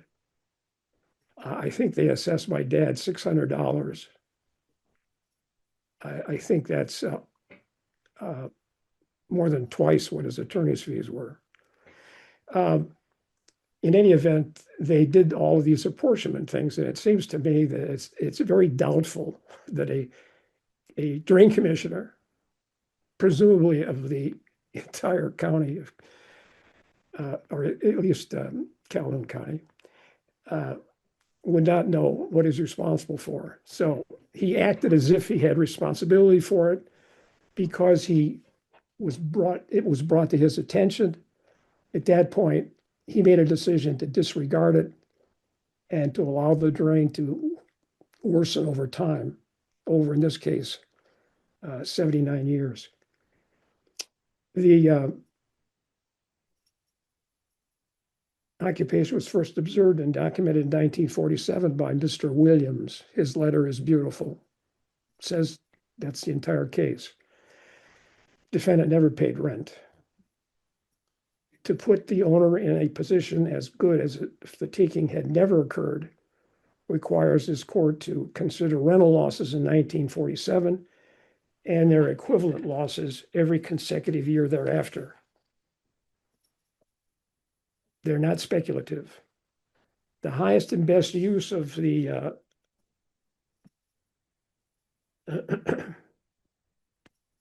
The highest and best use of the property in 47 was agricultural, and it was in fact zoned agricultural. United States Department of Agriculture data for Calhoun County suggests that the average farm rental for 95 acres in 1947 was $330 a year. Federal Reserve economic data for the last 100 years suggests that nominal returns on capital between 6 and 7% per year are reasonable. Both rates are well below historical average returns on capital. They're not speculative. They are compensation for the taking of property for 79 years. It's interesting, the theme of the case was a stitch in time saves 9. And in our case, a stitch in time would have saved 79. Because liability and damages are established without contradiction, this court may, under Court Rule 7.216, A1 and 7, may award money damages without remand, order cleaning of Helmer Creek and the installation of relief drains, as I've suggested, and finally retain jurisdiction to ensure satisfaction of judgment. I'll reserve the rest of my time for rebuttal, Okay. or answering your questions if I could. No questions right now. Thank you, Mr. Platzis. You have plenty of time for rebuttal. Good morning, Your Honors. Kate Ambrose on behalf of Appellee, the Water Resources Commissioner for Calhoun County, Tommy Miller. I'm going to rely mostly on my brief. I do just want to raise a couple of quick points. I understand that Mr. Platzis has this very long history that he has brought to the lower court in his pleadings, but the testimony that was actually brought before the lower court at the hearing was simply the testimony of the Water Resources Commissioner that the Helmer Creek that was being referenced was not an established county drain. And so the petition that had been filed by Mr. Platzis was being treated as an originating petition and not as if an originating petition had already been established. And this was the second petition under that 280.72. And the testimony then sort of answered the question for the lower court, because everything that Mr. Platzis had asked the court to order was to find that the Water Resources Commissioner did have a duty under that 280.72 because Helmer Creek was an established drain. And the lower court relied on the only evidence presented to it, which was the testimony stating that it was not an established county drain under the jurisdiction of the Water Resources Commissioner. And so he had no obligation or authority to do anything with what Mr. Platzis was asking the court to have him do. That testimony wasn't the entire record, right? I mean, there are documents submitted in connection with pleadings and filings, what have you, right? There were some exhibits, photographs. So taking that into consideration and the judge taking that into consideration, other than that, it would have just been allegations and pleadings. Right. What, are you familiar with the geography of where this proposed drain is located? Sort of. Where is it at? Is it near Helmer Road? Where is it at? It is over by what they call the industrial park or like the airport area. Mm-hmm. Yeah. And it's just a bunch of what was farmland and then turned into several different parcels, but there's nothing that stands out about it as being Is it north or south of 94? It is north. And it's along that the industrial part where the airport is in that general area right there. Yes. So I think based on what was presented to the court, that it was clear that the Water Resources Commissioner didn't actually have a duty under 280.72, as Mr. Platzis was arguing. And in fact, what was filed by Mr. Platzis in 2023 was taken as an originating petition. And once Mr. Miller did become the Water Resources Commissioner on January 1st of 2024, he fulfilled his obligations under 28052 and ultimately found the drain to not be practical. But I don't believe that the lower court had any abuse of discretion in what they found and simply finding that there was no jurisdiction and dismissing the case. Mr. Plattis refers several times to the fact that apparently this proposed drain is a fairly straight line. It doesn't, Helmer Creek doesn't blind about. Does that have any relevance to what we need to decide on appeal? And if your answer is no, which I assume it's going to be, why? Yes, my answer is no. That was it. I don't think that when you look back at there was a 1998 case when Mr. Platsis filed suit against the city of Battle Creek. And I believe the testimony in that case established that there were farm drains at one point put in by the property owner. And so I would assume that the farm drains that had been put in would then have delineated that it was a straight line. You're not trying to counter the suggestion that these were man-made, correct? That Helmer Creek was man-made. Anything that I would say would be an assumption based on the testimony that I read, that there were the farm drains, and then if it's a straight line, as opposed to maybe just naturally being. I guess my point is you're not disputing it because you don't believe that it's particularly relevant to this appeal. Correct. Fair? Correct, that's fair. Yes. Any other questions? Okay, thank you very much. Thank you.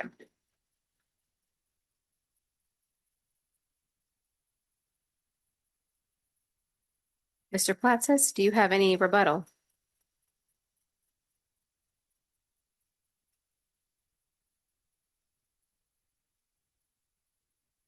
Hi, Judge. It looks as though he exited.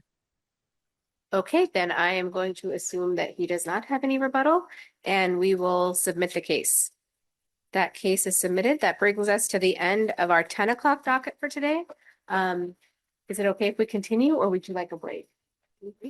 Continue? Okay, onward. We'll go on to our 11 o'clock docket. Calling item number 8, docket number 374214, Northland Radiology, Inc. versus Allstate Fire and Casualty Insurance Company.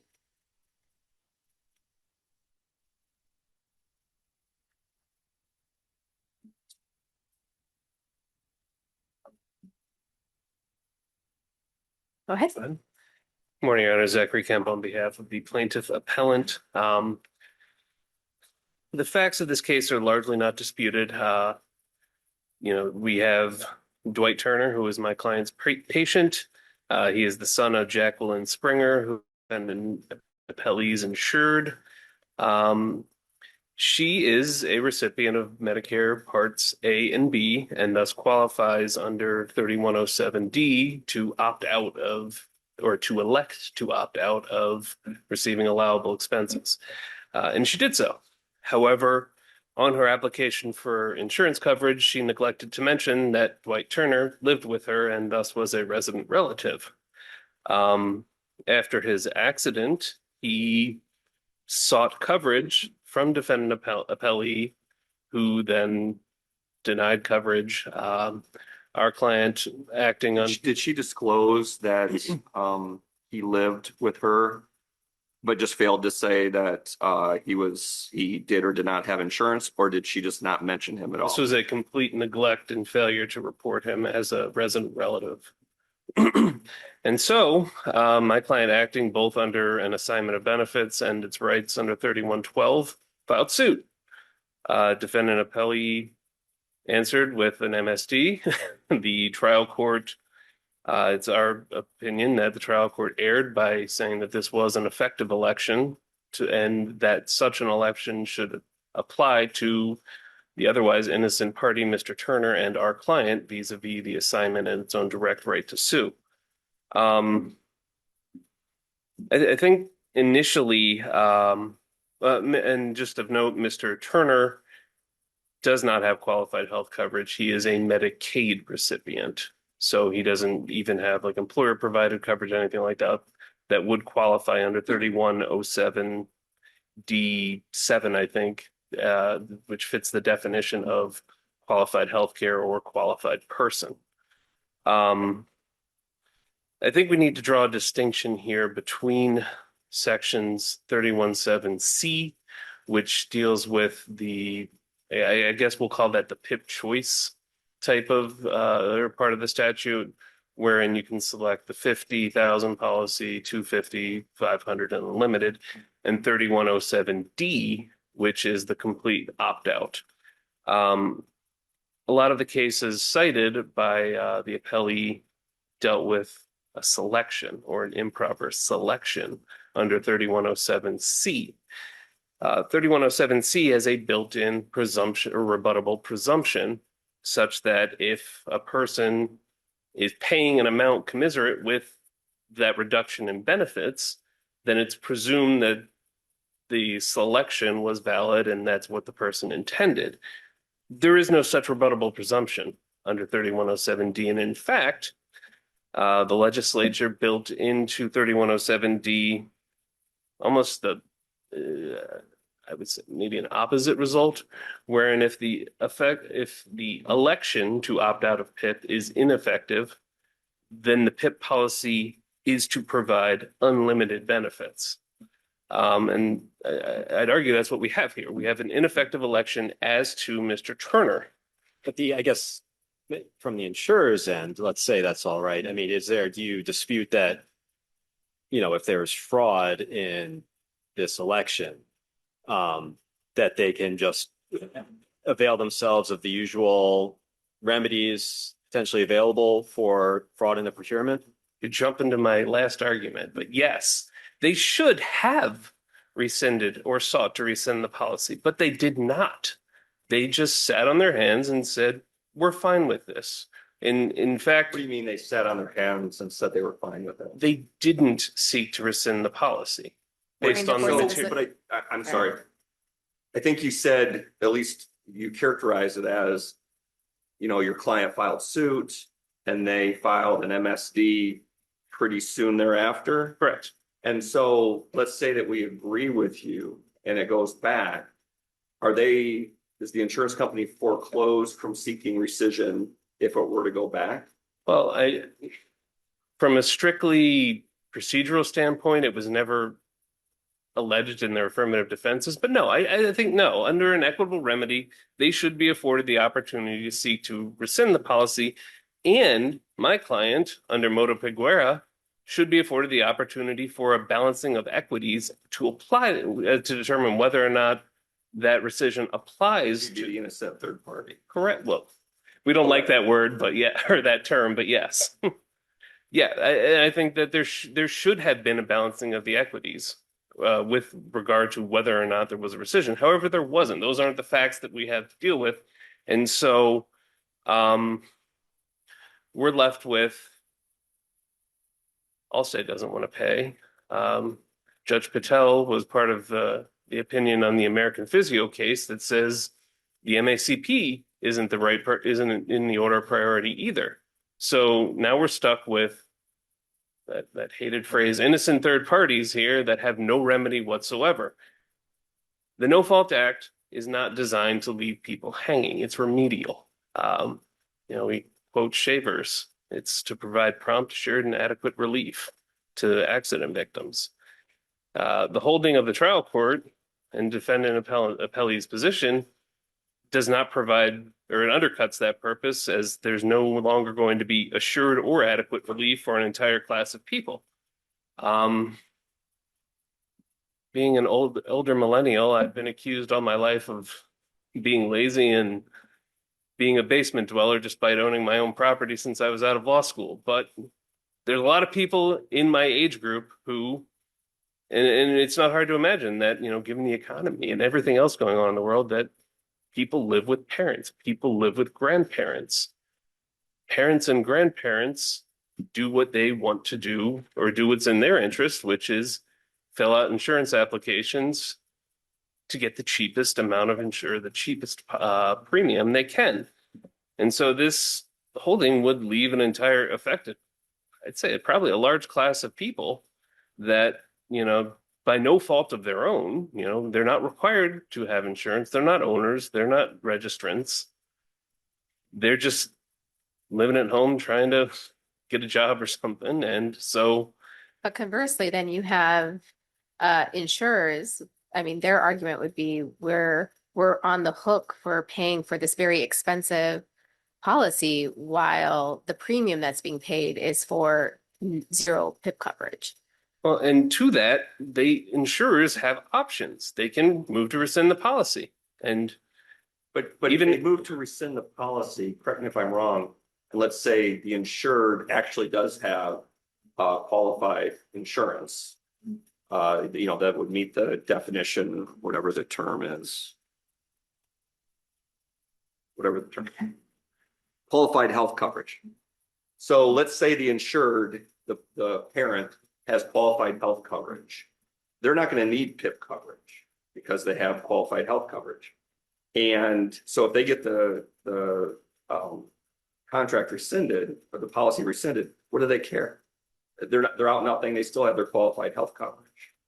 And so doesn't this allow an insured to game the system in terms of don't list the child, and if something bad happens, the child is in an accident, well, rescind the policy, but the parent doesn't care because they have qualified health coverage already. And now the child is covered and the parent never had to pay for that coverage. Well, you're pointing out what could possibly be an error in the holding leading back to Bozzi and this whole balancing of the equities. This, determination of what needs to be done is that, yes, the insurer is going to be on the hook if the lower court balances the equities and determines that what is fair is for the insurer to afford coverage to the otherwise unlisted individual. This is a bargain they never bargained for. So put yourself in the shoes of the insurance company. What are they supposed to do in terms of guaranteeing that the insured actually lists all of the people who live in that house and who have or do not have qualified health coverage? I mean, what is the insurance company supposed to do so that in the next case, they're not in this circumstance? Use their lobbying dollars to get some sort of a penalty from the legislature. But under the statute, your answer is under the statute, they're out of luck. I'd say so. Now, one of the options for relief that's I've requested is reformation of the policy. In this instance, I think reformation would work because rescission was never sought by the defense. So, if this court were to remand back and instruct the trial court, hey, trial judge, you need to do an equitable analysis, hold an evidentiary hearing to determine some of the facts of this case, because there's no facts of record really in this case. And if you determine that balancing the equities here would favor reformation, well, there's a whole litany of tools that the trial court could use to craft what is a fair result, such as applying deductibles. In this instance, we happen to have a somewhat good idea of what the increased premium would be because as the facts bore out, when this policy was renewed, there was an increased premium of $1,423 or something, $1,423 that was applied to the policy to encompass unlimited PIP. So does that mean if it were to go back that the insurance company would have to interplead the insured? I don't know how you can reform a contract when the insured is not even part of this case right now. But I mean, oftentimes you have the same problem when an insurance company is trying to rescind a policy such as in a third-party provider suit. Yeah, either one. I mean, whether you rescind or reform, do you contemplate that you're going to have to bring in the insured in some way, shape, or form? I mean, if in a perfect world, if I were king for a day, the way to do it, and I noticed other insurers are doing this a lot, is they're picking a venue, naming everybody that under the sun that could be involved with an insurance claim, filing a cause of action and seeking rescission of a policy. And I don't know if that's the most expedient or efficient way to do things, but it does centralize the, at least an equitable determination. Now, I don't advocate that because, you know, a person can get into an accident in Grand Rapids, get a bunch of treatment out at, you know, Sparrow or whatever their facilities are out there, and come back to their home in Metro Detroit, and suddenly now we have, you know, Allstate, State Farm, Cure, whatever, filing suit in Wayne County Circuit Court and asking everybody from across the state to come down to Detroit to argue their case. The Zoom era makes that easier for sure, but you know, as one of your colleagues like to say, and I know you were on that panel, Judge Swartzel, we shouldn't legislate in the dark, and that's kind of what was done here. I think it's when these 2019 amendments were made, everybody was happy to talk about lower premiums, but the impact and effect we're now feeling. And so, you know, I don't have the answer, but I think that equity would, you know, equity always dictates what is fair. We need to do what is fair in a situation like this. And I would say that by failing to do their part, and I know it's a choice, but by failing to seek rescission, Mr. Turner and his providers are actually put in a worse position than before because, like as I alluded to earlier, the American Physio case, the holding of that case, and which is unpublished and that's non-binding, but it's really all we have to go on. It states that as long as this policy of insurance exists, whether it cuts Mr. Turner and my client out or not, it still stands there in the order of priority. Mr. Turner ever have qualified health coverage? During the pendency of this case, no. He was So, I'm sorry, I should be clear. When this insurance policy was procured, did Mr. Turner have qualified health coverage at that time and then just subsequently lose it? I can't answer that question. I don't know. You don't know. The facts, like I said, this was a real quick instant MSD type of thing. So there was never really an opportunity to develop facts. I do know Mr. Turner and his mother filed their own suit in Wayne County that recently resolved somehow. That's all I'm reporting what I read on a register of actions yesterday. So I don't know any specifics. And so because we can't seek any benefits from Allstate, the existence of the policy forecloses our ability to seek benefits from the assigned claims plan. And so, you know, I would say that by not seeking to rescind the policy and by putting both Mr. Turner and his providers in a worse position, you know, that shouldn't be rewarded either. You know, we shouldn't reward fraud, but we shouldn't reward doing nothing when that impacts and affects otherwise innocent third parties. You know, the complacency with the material misrepresentation by its insured almost acts as an implied affirmation or complicitness in the fraud. You know, had they moved to rescind the policy, we wouldn't be here. We'd be in a much different position because if there was a balancing of equities and the trial court said these innocent third parties should be afforded coverage, we'd be dealing with that. If the trial court said, no, the balancing of equities favors rescission and implies that to everyone, then we would have immediately moved to file with the assigned claims plan. Counsel, is there a circumstance that you're willing to tell us today that where your client would not be an innocent third party, would not come out on the right side of that equitable balancing? I mean, if I looked at the factors of rescission, no, I don't think so. I know, you know, again, the trial court is the place to do this. I'm not asking Court of Appeals for the first time to do the balancing of equities, but if you look at the factors, I mean, Number one is the extent to which the insurer could have uncovered the subject matter of the fraud before the third party was injured. Well, no, I don't think they could have done that. That favors the defense, I'd say. Two, the relationship between the fraudulent insured and innocent third party. I mean, they are mother and child, but again, we don't have any facts to know if Mr. Turner was ever told by his mom, hey, you don't have insurance coverage, or hey, I took you off the policy.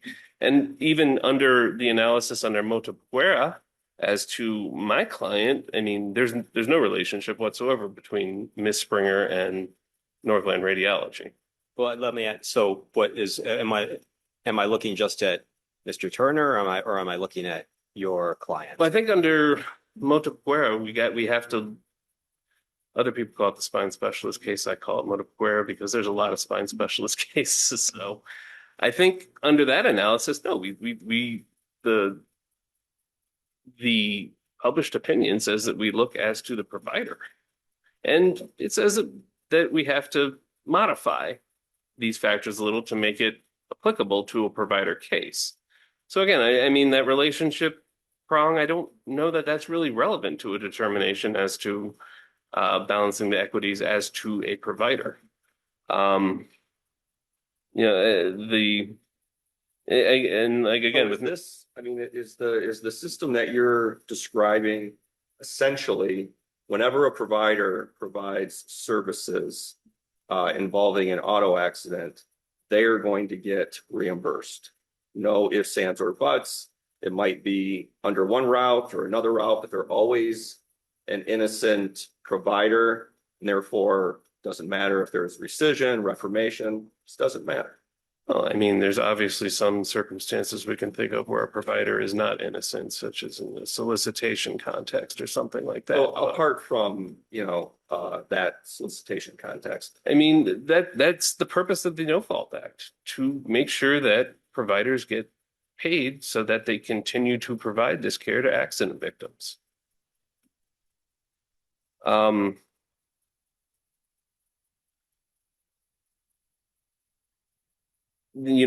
inverse here is that innocent and blameless people get no recompense. They get nothing. They get left with, tens to hundreds of thousands of dollars in medical bills. Talking about your client, or are we talking about Mr. Turner here? Either or. Well, they're different. They are different. They're in different. One is charging the bill. One is the debtor of the bill. But, still, my client is rendering these services and probably, or could not, under the current order from the trial court, gets nothing. They get no, compensation for that. And, Mr. Turner is otherwise not ineligible or uneligible for no fault benefits under like 3113. There's no allegation on his part or on my client's part of fraud or anything like that. These are good or even neutral actors here. And, there needs to be some sort of balancing with what I would say is, and I don't even want to call Miss Springer a bad actor because she went through an agent. So who knows what her relationship with that agent was to procure this policy. She may not have completely been explained things, and it could have just been one of those check, sign, initial type of deals as well. Now, I know we impute her knowledge as to everything she signs to her, but there may be no nefarious intent on anybody's part here. No intent to be fraudulent, but there's still a material misrepresentation. That is clear. No one disagrees with that. And so now, essentially the question is who holds the bag? And so unless there's any further questions, I'll reserve the remainder for rebuttal. Okay, thank you very much.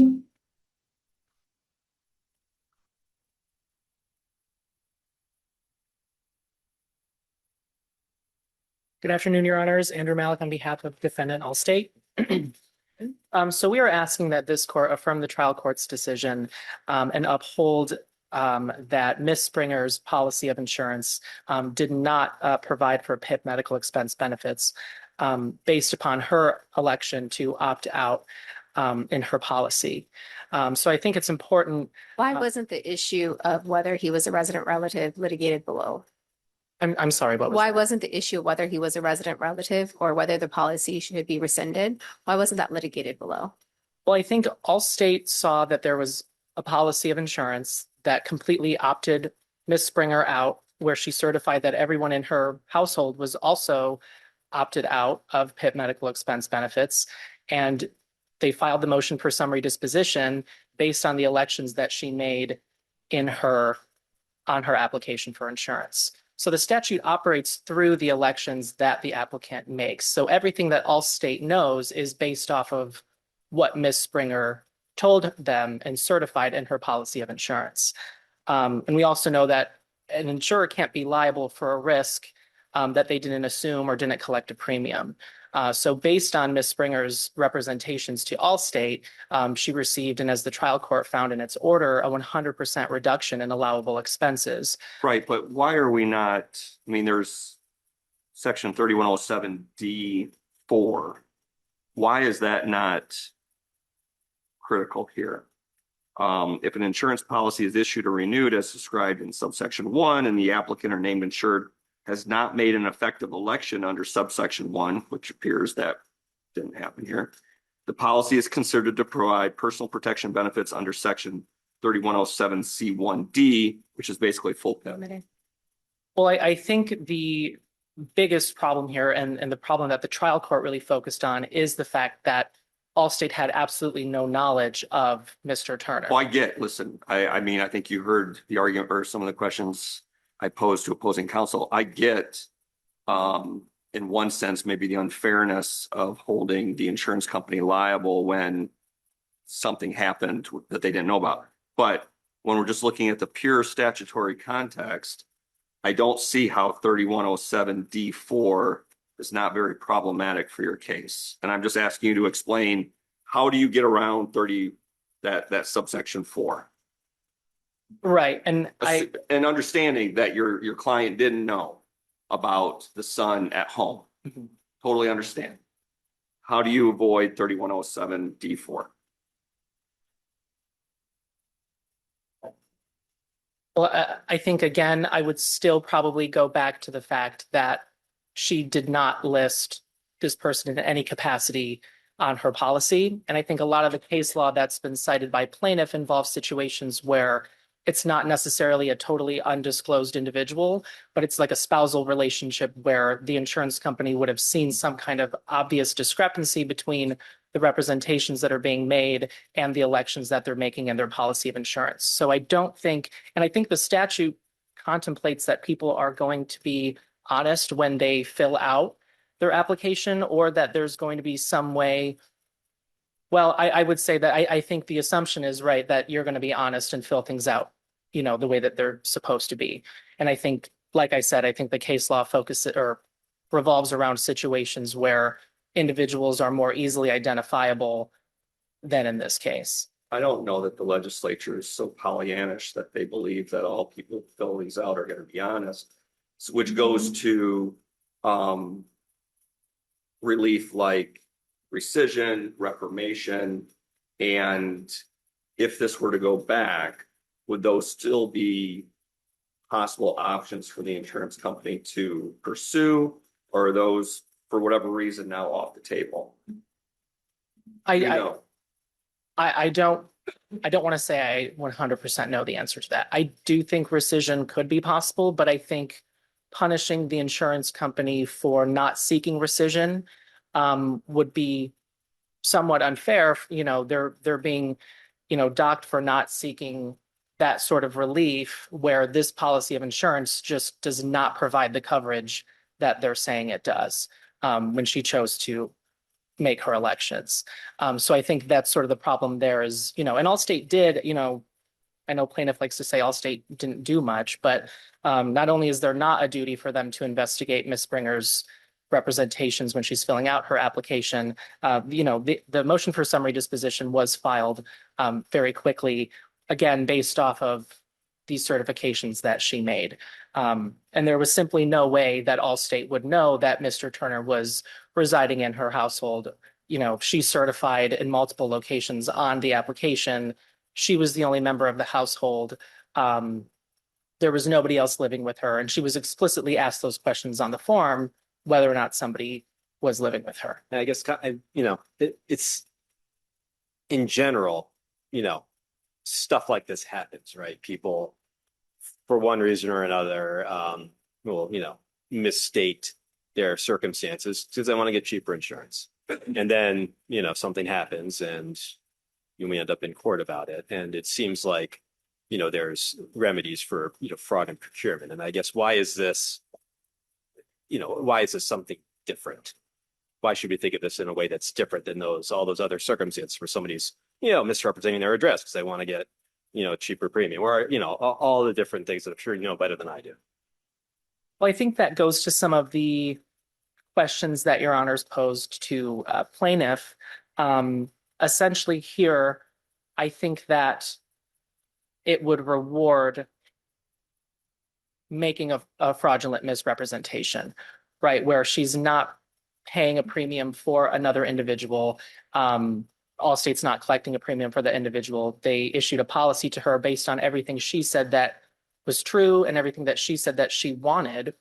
Nobody forced her to opt out of benefits altogether, but that was her decision. And I think by not holding her to that, I think that would encourage kind of what was discussed here earlier, which is a situation where somebody looks and says, I can get a lower premium if I don't disclose some information. And maybe they don't think that it's that big of a deal. Maybe they are just kind of going through and flipping through the pages of their policy. But I think that would be bad public policy to excuse that and then to offer, well, now you get unlimited PIP based on your misrepresentation. It is, I guess, is there room for that? We have this, you end up in this pool of equitable balancing, right? Which is pretty capacious. So is there not room for that argument there? When you're looking at yourself and, the plaintiffs here to say, listen, this is the situation we're in by no fault of either of ours. It is our position. So, court, figure out what's fair. I think there is a possibility for a situation like that. Again, I don't think it would necessarily be fair for Allstate to assert the defense that they did and that Ms. Springer made these elections. I'm not going to repeat everything all over again, but I don't think they did anything improper here by filing a motion for summary disposition and not seeking rescission, which again could possibly end up in a scenario where now they're on the hook for unlimited PIP benefits on a policy and that's just not what the policy says. And I think, a lot of talk about equity. It doesn't always mean that the insurer has to lose. Certainly not. And I think it would be equitable to enforce the policy as Allstate wrote it and as Ms. Springer wanted it. And My understanding to be correct that, we say unlimited PIP, but we're talking about this very distinct set of circumstances where services have already been provided for a set term. It wouldn't be unlimited PIP for ad infinitum that the son would incur, because now there is evidence out there that that he wasn't a name insured. So I understand that we're talking about unlimited PIP in terms of the language in the policy and the language of the statute, but in terms of what the insurer would be held liable for, there seem to be some bracketing, correct? Potentially, yes. That's maybe a case by case scenario, and I'm not. For example, in this case, Northland Radiology couldn't then just continue to provide services for the son based on this determination, because this is an equitable remedy that was being crafted in spite of there not being a deficient policy. But then the policy would still have to provide Mr. Turner with unlimited PIP benefits. So I think it would extend beyond just claims by Northland Radiology. And I also would like to point out there was a previous. I'd like to explore this a little bit more. Right now, there's no equitable bracketing. It's just unless you go back. Let's assume this gets reversed. You go back. then then there's the question about rescission or reformation. In that case, there may be some bracketing. But if for whatever reason, rescission or reformation is not seen as equitable, then under the statute, it could conceivably go forward. Is that okay? Yes. Is that your Sorry, understanding? yeah, I had two I'm not going to different- ask Judge Patel whether that's your No, no, understanding. that I'm going to was- ask you, and you can triangulate for us. That was my understanding, and that was sort of what I was trying to articulate in answering your question. Okay. So that's sort of the circumstances that I would be worried about if that were the situation. And I would like to point out that there was another lower court case involving Ms. Springer's application for insurance and Mr. Turner, where that lower court also found that she elected to opt out of PIP benefits, and that was an effective election. So I think here, if things are changed, I think it would affect more than just this case. Is this the parallel case that I think opposing counsel said he looked at the register of actions yesterday? All right, do you think you're referring to the same case? I believe I'm referring to a different provider case, and I quote it in my brief on page 13. It's Pioneer Labs Houston versus Allstate. So it was just another lower court case where the court found she made an effective election to opt out of PIP medical expense benefits, and there was no recovery for that provider. And that was just another previous trial court decision.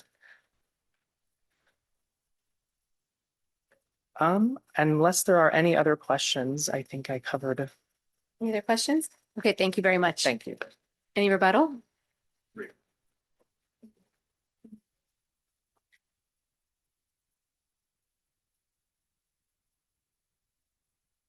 Just because of the doctrines of primacy and recency. That other case, the Pioneer Lab case, just I don't profess to have all the knowledge regarding the case. Just based on my experience, Pioneer Lab is generally a district court type of action, and a district court does not have jurisdiction to determine equitable questions. So I don't know that it would have been proper for that court in that case, if it were a district court case, to make this determination.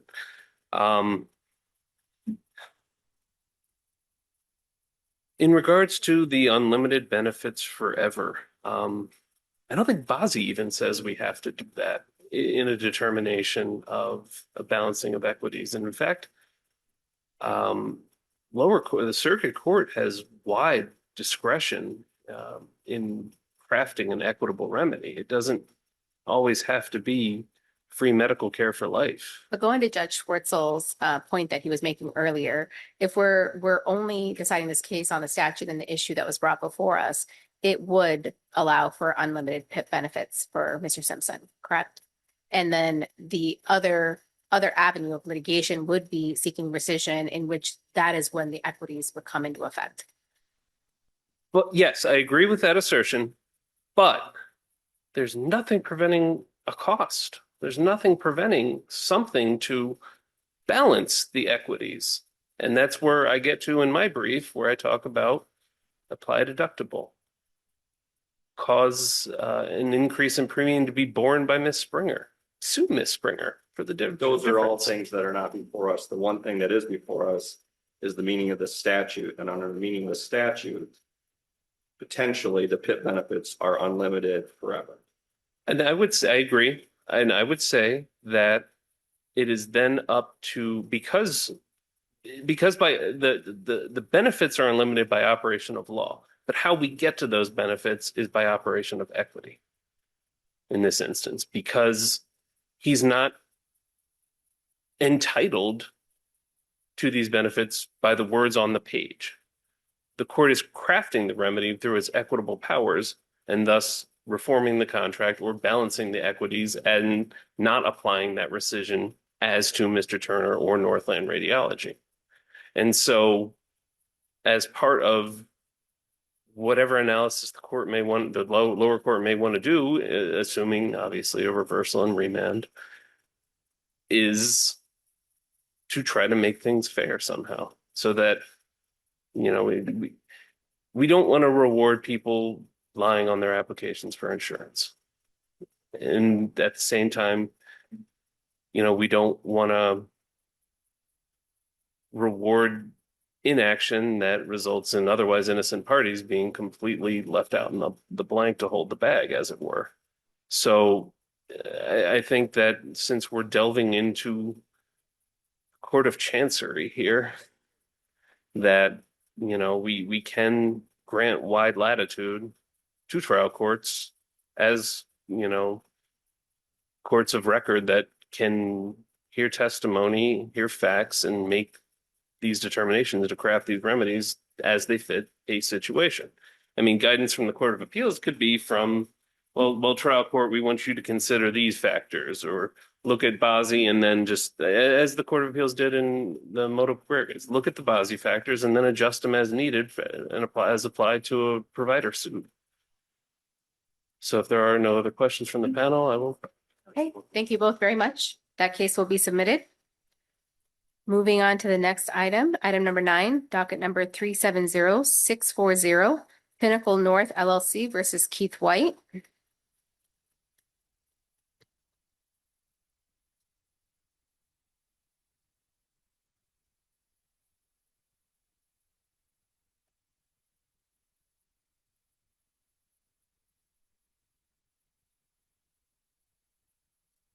May it please the court. Good afternoon, Jonathan Frank for Mr. White. Afternoon.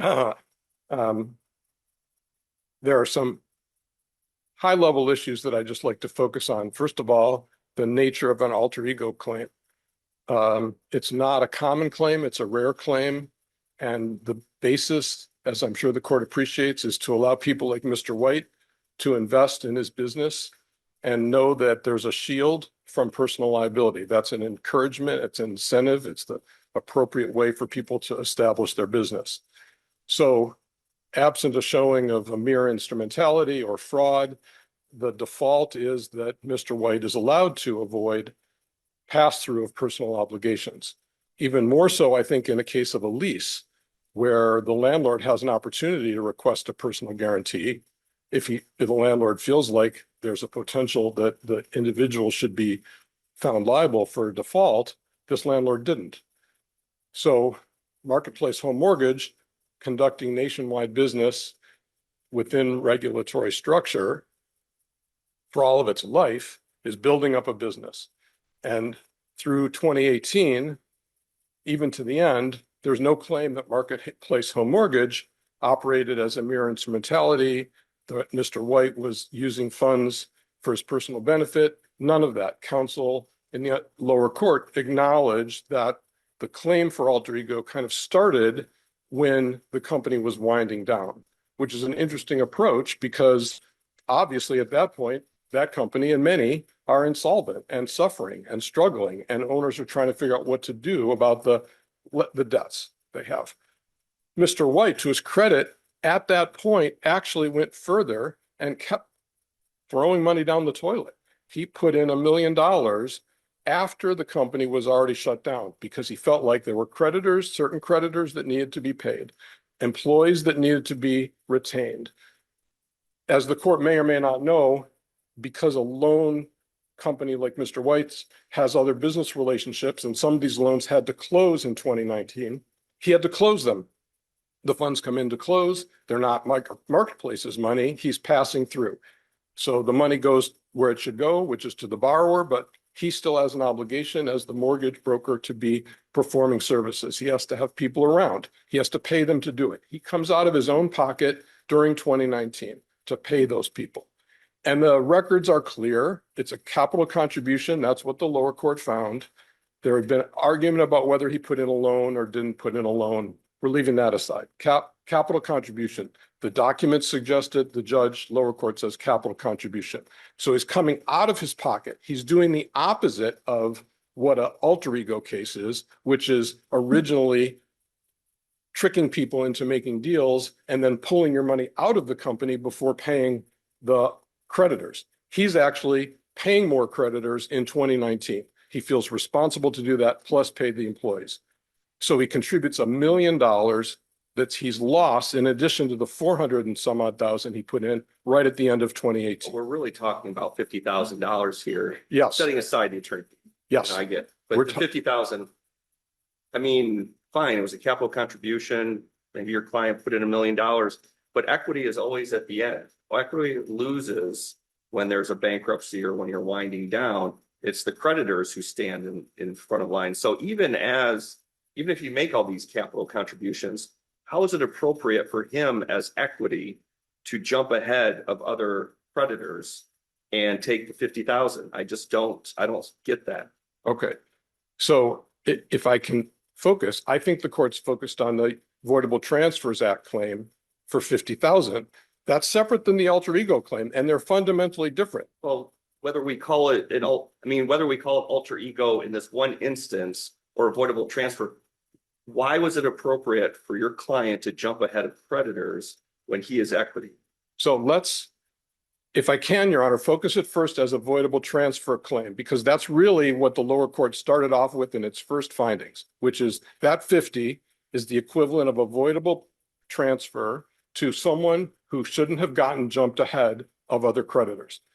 That's different than calling the whole thing a sham and passing through all the obligation of the judgment, which is more than 50,000. You're 50,000 plus the attorney fees, correct? It was actually the judgment for the least default in the first place was 54 or 55. The 50 and the 54 are close numbers, but legally they occupy different places. The 50 is a voidable transfer act claim, which is as a creditor or what owner, he jumped in and took 50 where other creditors should have been in the line ahead of him. Okay, let's talk about it there, and then we'll move over to alter ego. On that issue, no doubt the company's insolvent. That's clearly a condition of avoidable transfer act claim. The other part is reasonably return on value or a math calculation. So here's the issue. If he had at the end of the year made money, if the company had made profit in 2019, and it's got $50,000 in the bank, successful wind down, profitable, whatever, and he says, I'm the owner, I get that 50. There is a separate claim under the Limited Liability Company Act by a creditor against an owner who picks up that distribution ahead of creditors, other creditors. Owners cannot do that. So I agree with you. If he pulled it as a distribution of profit, could not do it. The tax returns, all the documents say he took no distribution in 2019. The company lost $800,000. Not a profit distribution. He put money in to support the enterprise. He put $1 million in. At the end of the year, there was 50,000 of his million that hadn't been spent on supporting the enterprise. He said, that's 50 is my 50. I put in $1 million. I guess I put in 50 too much. It's a capital contribution, which is a distinct issue on the documents and the tax returns and everything else than a But for him to take out the 50 because he put in 50 too much, it would have to be a loan. I mean, a capital contribution, once it's in, and then it becomes equity. And I just don't see how equity gets paid ahead of credit. So the lower court rejected the argument that it was a loan. I know. So if it's not a loan, it's a capital contribution. And I want to take, if I could, Your Honor, through a very simple. You've accepted it as a capital contribution. Accepted it as a capital contribution. And as a capital contribution, the money is in. It's not a return on equity, though, Your Honor. It's a return of a capital contribution. It's accountingly different and also structurally different. If he had put in $1 million at noon, put in $1 million at noon, and at 1 o'clock says, oh, wait a minute, that's 50,000 too much. I didn't need to put in $1 million. I want to get 50 back. So he reverses the 50. He recycles his own money in, takes 50 out. That is just a math calculation of his capital contribution for the year. It's not a return on equity because he's not getting a percentage of profit. He's actually getting his own money that he put in as a capital contribution as a loan to the company. He's getting it back. Can't use the word loan. I understand. The only difference between a loan and a capital contribution is the accounting. A loan creates a debtor-creditor relationship between the lender and the borrower in a LLC. There's a equity claim that's different than a debt claim. If he puts in a capital contribution on his K-1, it's accounted for as a capital contribution. He's got a capital account that reflects his capital contribution. His tax returns accurately show his capital contribution. That doesn't mean he has to wait behind other creditors to get his own money back. And anyway, Any capital contribution that he made to the company at the end stages here, he can pull back out. correct. Because Without regard to the creditors. under the UVTA, the focus for the court is reasonably equivalent value. That is the court's job, is just to figure out if there was reasonably equivalent value. If it is a distribution of profit, I would agree with Your Honor. It's not a distribution of profit. It's his own money that he's getting back. And there's a difference because mathematically, it's his own money. It's $1,090,000 minus 50,000 equals $1,040,000. That's the end of his capital contribution for the year. So the court, I think, just has to look through the case law of distributions that's cited by the landlord.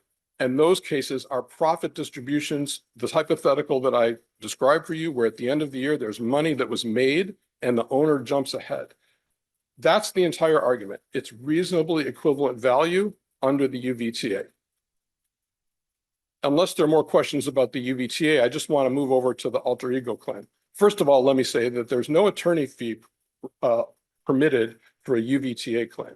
The UVTA is silent on the issue. The courts are clear that unless there's a statute that would pass the obligation over to the defendant, there's no obligation to pay attorney fees. So if this ends up being a UVTA claim, it's a $50,000 claim. Mr. White, like any creditor in the world who jumped ahead, has to put that money back into the company he took What it out. about the contractual provision that permits attorney fees?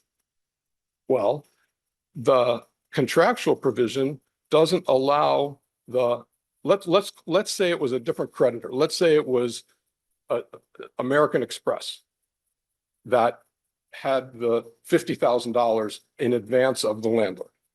So Mr. White makes a decision, I like American Express. They've been a good bank. I'm going to give them the 50 instead of my landlord. Let's say that's the fraudulent or voidable transfer. There's nothing in the statute that says from American Express, we get to also recover attorney fees because we had a lease with someone that said we could get our attorney's fees if we have to enforce the lease. American Express says you're suing a creditor. If you get the 50, you get the 50, but you don't get to jump on top of that attorney's fees because you have a lease. All right. I mean, are you saying your client's payment of $50,000 to himself from the company is equivalent to a payment to American Express? It has to be. The UVTA only says if you get money, if you have a judgment and creditors jump ahead of you or owners of a business jump ahead of you, you get to reverse the transaction. It doesn't say, and you also get your attorney's fees for fighting the fight. So you can't piggyback the lease obligation that happens to be on Marketplace Home Mortgage and say, because the creditor here was Mr. White, therefore now he's the only creditor in the world where they would get their attorney's fees. If we disagree with you on the alter ego argument, is then the lease language broad enough to cover attorney fees, both for the lease and for the transfer? No, first of all, if you don't mind, I'll argue with the premise, because if the only thing Mr. White did wrong was take $50,000 at the end of 2019, and he did not run a mere instrumentality, he did not run a fraud, he ran a regulated business, it's a $50,000 UVTA claim, not an alter ego claim. None of the aspects of alter ego claims are met. To answer your question directly, the answer is no. This lease says if you're enforcing obligations against the landlord, you're going to get reasonable attorney fees. Marketplace Home Mortgage was a defendant in the original lawsuit by the landlord. The landlord had the opportunity in that lawsuit to get a judgment for whatever. If they end up spending more legal fees to chase Mr. White, they go back and amend their judgment. Or they sue Marketplace Home Mortgage and Mr. White in the same lawsuit at the beginning. And now it's clear as it was in the Royal Petro case that they've cited, that the trial court has both of them there and says, operating at the same sequence of time, there's going to be a judgment here against the entity, and you, the individual, there's alter ego. This whole case was brought against the entity, and therefore the lease applies. This one, they skipped a step. They should, alter ego just places obligations on Mr. White for the existing judgment against him. Marketplace Home Mortgage's judgment, which is $54,000.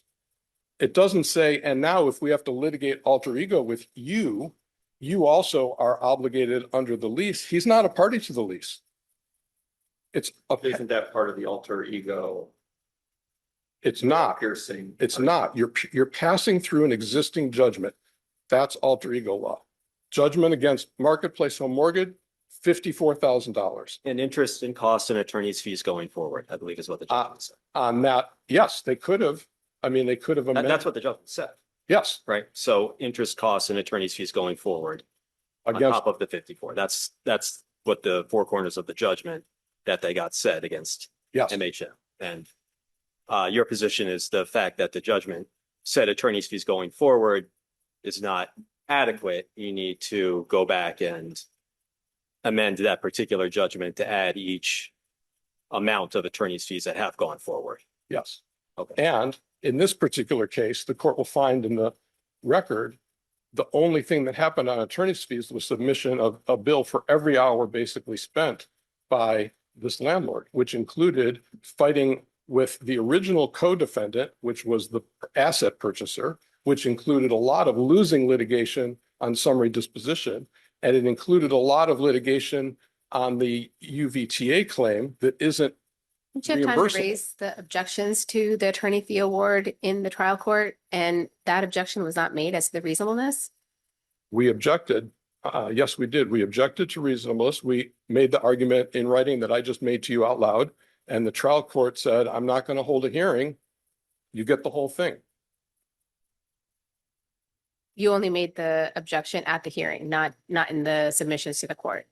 No, we actually did. So the trial court asked us to, once she got into the end, and she had three different decisions. So first she says it's a UVTA problem. Then she says it's an alter ego problem. Then she says, and you get your fees.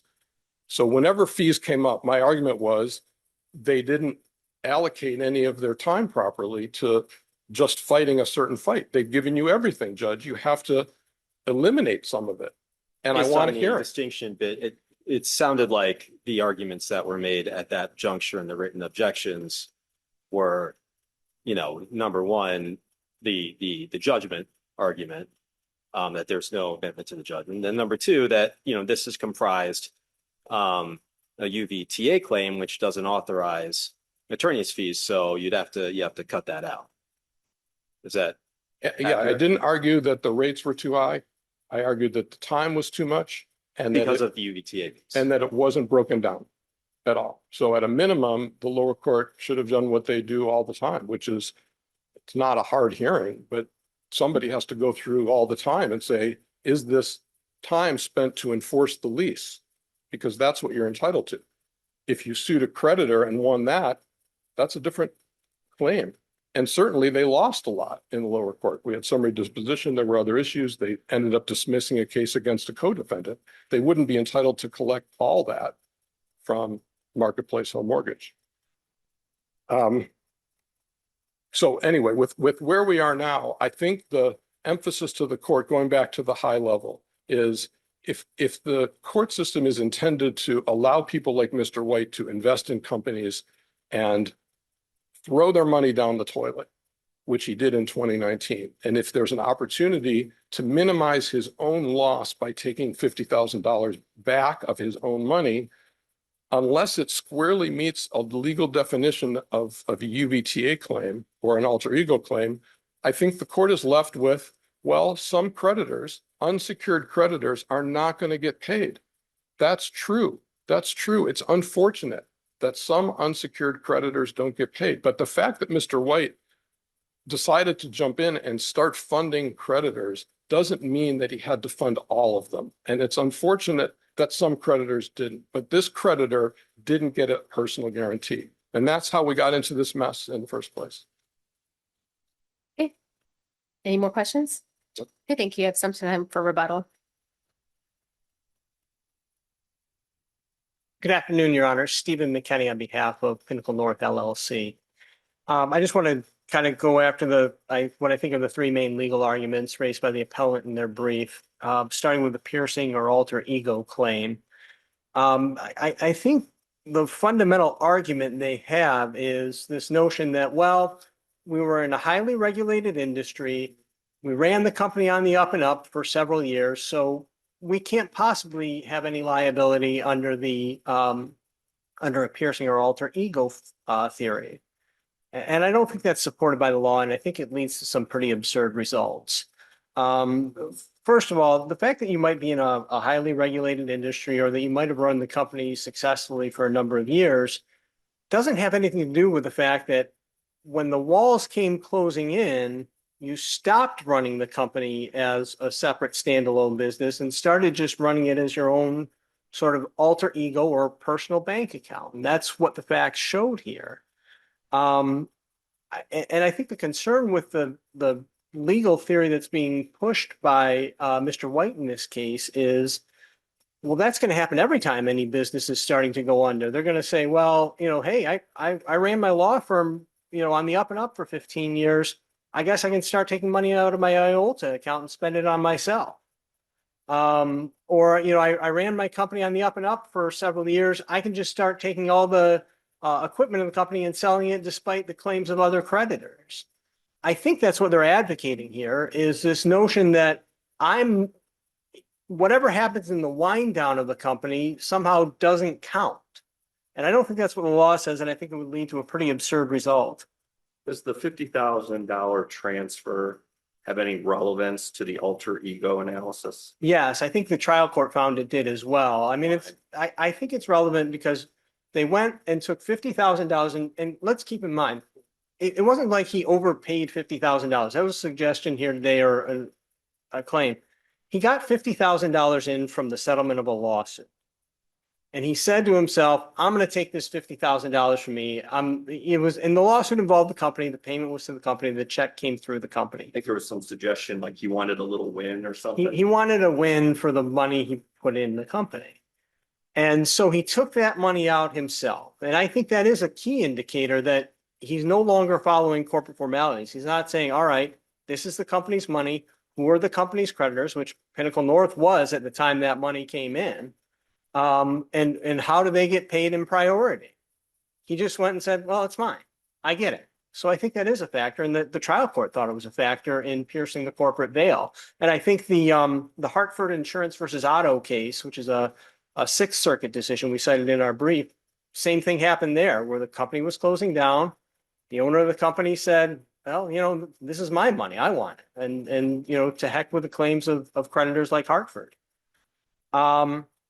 So I do think that was one of the factors, but it wasn't the only factor either. I think the court looked at the Friedman loans, which were loans that he took out in his personal name that all went to the company, and then he distributed money out of the company to service the loans.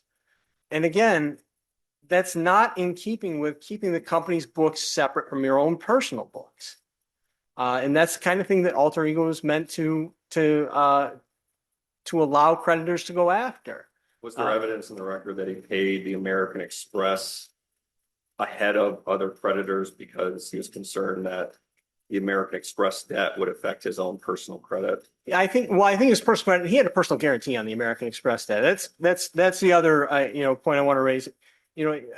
Counsel makes it sound like, well, he was doing the best he can. He was servicing the creditors he could. He testified. He paid the creditors he had personal guarantees with because he knew they were coming after him anyway. So, and I think that was another one of the factors the court looked at in assessing alter ego liability. I want to go to this, unless the court has any other question about alter ego, I want to talk about the UVTA claim.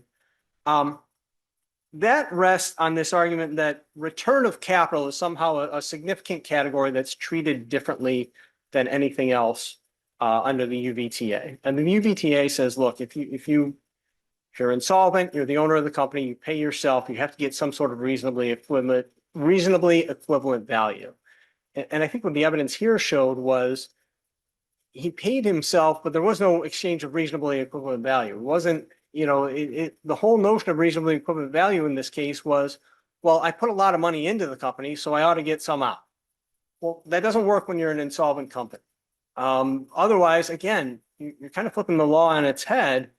And every company that's going out of business, the owner would say, well, it doesn't look like I'm going to be able to continue. I put a lot of sweat into the company. I ought to get something out.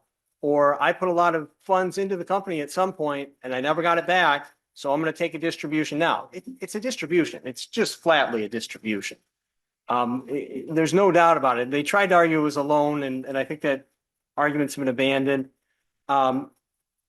It was a distribution. He paid himself a distribution at the end of the company, and it met all four of the elements under the UVTA. I think the trial court got that right as well. And lastly, just on the attorney fee issue, I want to touch real quick. The whole theory on the attorney fee was that if there's alter ego liability, the individual now becomes responsible for the debt of the company. The debt of the company in this case included the judgment. The judgment itself included the statement that it was $52,548.24 plus interest, costs, and attorney's fees from the date of this judgment going forward. That's what the individual is responsible for. They're responsible for the judgment. This notion that we had to somehow go back and amend the judgment and put in the specific amount of attorney's fees in the underlying case and then transfer it back to the case against Mr. White, I see no basis for that in the law. It's to be kind of a silly procedure when you have a judgment that clearly establishes the company is liable for attorney's fees from the date of the judgment going forward. We did put proof of those attorney's fees on at the trial. We put our invoices in at the trial. The judge ordered the invoices to be produced after the trial as well, gave them the opportunity. If you object to anything in the invoices, let me know what it is. Do you object to the rate? They didn't object to the rate. Do you object to any of the specific time entries? They didn't object to a single specific time entry. As the judge wrote in her opinion, their sole objection was, we don't owe attorney's fees at all. Court disagreed with them, and it's too late now to come back and say. Didn't they also argue that we shouldn't be held responsible for the portion of this that was about the UVTA claim? I don't think they did argue that in the trial court. It seems like the court didn't buy it, but I don't. Again, I'll obviously defer to the record, but I don't recall that being any sort of argument. The argument essentially always was we don't owe attorney fees at all. Unless the panel has any other questions, I'd ask the court to affirm the judgment below. Any questions? No? Okay, Thank thank you, you very Your much. Any rebuttal? Thank you. I'll go through those points in order. To your question first about the 50,000 affecting the alter ego claim. The main significance here is the triggering of attorney fees, because the difference between 50 and 52 mathematically is not what we're arguing about. It should only be 50 if it's a uniform avoidable transfer act problem. It's a $50,000 payment to a creditor. That's the extent of the liability. So it does matter whether it's alter ego or not. If the response is that's also going to be evidence of alter ego liability, the response included he didn't follow corporate formalities. But it's on the books. It's in the general ledger. It's in the tax returns. He actually reported it completely out. He said to anybody who's looking at these books, I took 50 out at the end of the year. That single act alone of taking the 50 is not what the lower court relied on when the lower court said alter ego. And it's a de novo review for this panel. So it's very important to distinguish the voidable transfer claim from the alter ego claim. The argument that if you wind up, you're bound is probably true if you're taking money out of your company. That's the problem with alter ego. You have people that take money out of their companies, that set it up as a shell. If the court were to read the times that this court has permitted alter ego liability to pass through, it's scam companies, people who didn't even set up any type of company and were just out to defraud their creditors by saying, hey, I'm a company. That's not what Marketplace Home Mortgage was. I'll stop there on that point. The Friedman loans became an interesting part of this case. They were in 2012, 2013. That's the record. 6 years before this company dissolved. The Friedman loans according to the general counsel who testified, were what are called bank stock loans. Very typical in this business, where the regulators are looking to see where money is coming from. So an individual owner of a regulated business in this field is allowed to go to a lender, say, loan me the money, me, the person, I'm going to pledge my stock as collateral to you.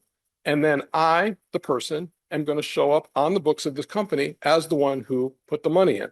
That's a bank stock loan. It's common. Mr. Royal testified to it. It happened in 2012. It was repaid to the Friedman Group. They're not a part of this case. It also was not part of this case because the landlord decided at the very beginning the alter ego claim was only things that happened after the windup. 2019 was the windup. They didn't present the argument that the Friedman loan was anything important or relevant, and Mr. Royal testified that it was common in the business. So we have to kind of put the Friedman loan off to the side. It's not a commingling. It was done under regulatory scrutiny, and the regulators didn't have a problem with the bank stock loan. The next point I think Your Honor made about the Amex bill. So interestingly, they didn't sue Amex for receiving money as a voidable transfer ahead of themselves. Amex, if Amex is a creditor that jumped ahead of another creditor for no good reason, that's a claim that a landlord would bring against Amex, not against Mr. White. So they didn't file the claim against So Mr. Amex. White was not directing who gets paid, whether it's between Amex or the plaintiff here. No, he was. He was. Okay, But so the money, So even if they have let's say they have a potential claim against Amex, it's up to them whether they actually, want to pursue that or not. I don't see how that shields your client in terms of alter ego if your client was directing payments to Amex ahead of its landlord because your client was a guarantor of that Amex debt. to be blunt, Your Honor, you're opening up every insolvent business to an alter ego claim because there is always a decision with limited capital which creditors get paid. Some are going to get unpaid. That doesn't make it an alter ego claim. It makes it a decision by someone winding up a business of which creditors to get paid. This is not a bankruptcy. There's no pro rata requirement among any of these creditors. And let's keep in mind, this is Mr. White's money. This is his money. The company has $0. It wasn't his money. It was the company's money, and the company was insolvent. And so the creditors should have gotten it, not. So I think we're having a disconnect, Your Honor. There's the $1 million Mr. White put in 2019 was his money into the company, which the company then used to pay some of its creditors, but not all. The company didn't have $1 million out of profit or earnings. The company was insolvent. Mr. White could have just shut the doors on December 31st, 2018 and not paid any of these people anything. I think the issue is that once he put that money in, he didn't have the discretion to just take it out before the creditors were satisfied. That would be a voidable transfer claim, and I appreciate that. It doesn't turn the company into a sham instrumentality of Mr. White, a defrauding of creditors. That transfer is, though.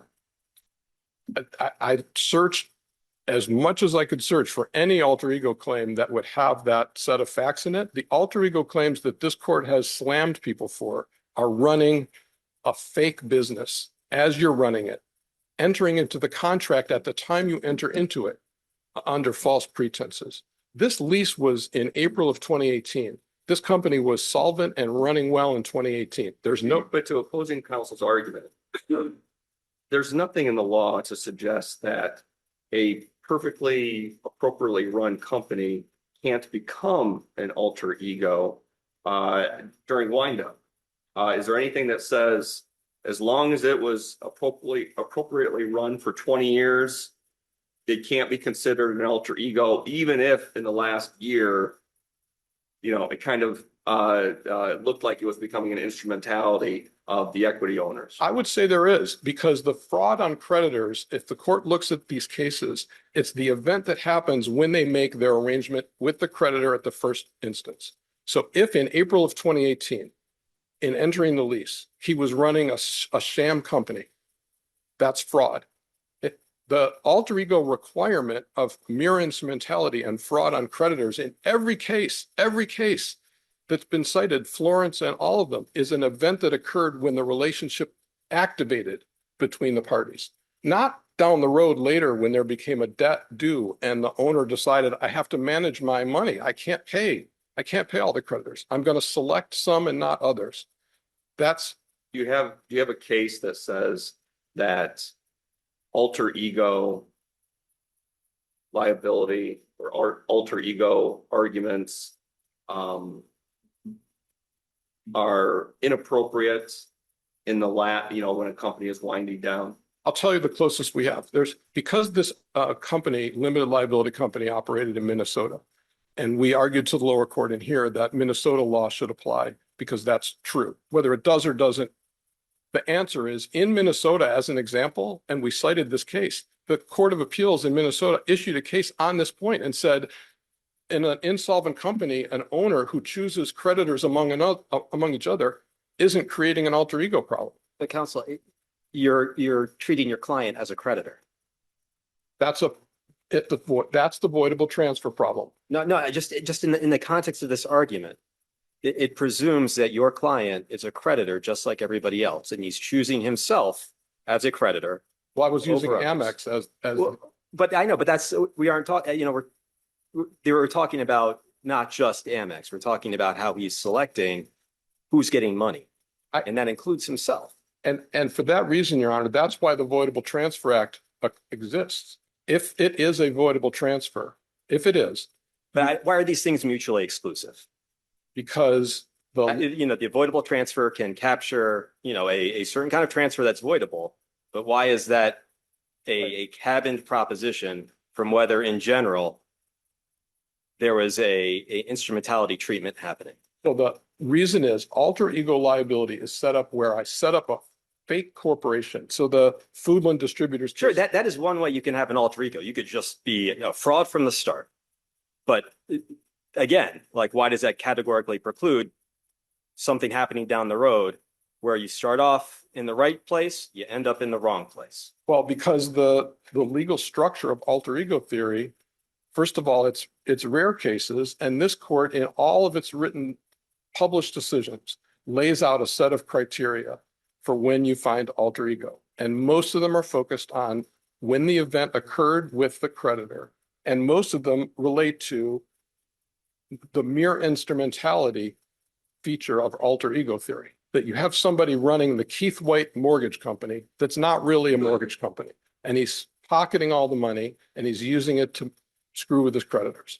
That's the essence of an alter ego claim. Do you think it's irrelevant that the owner of a company would put all of the creditors of the company who he had personal guarantees with ahead of all of the other creditors who didn't have personal guarantees?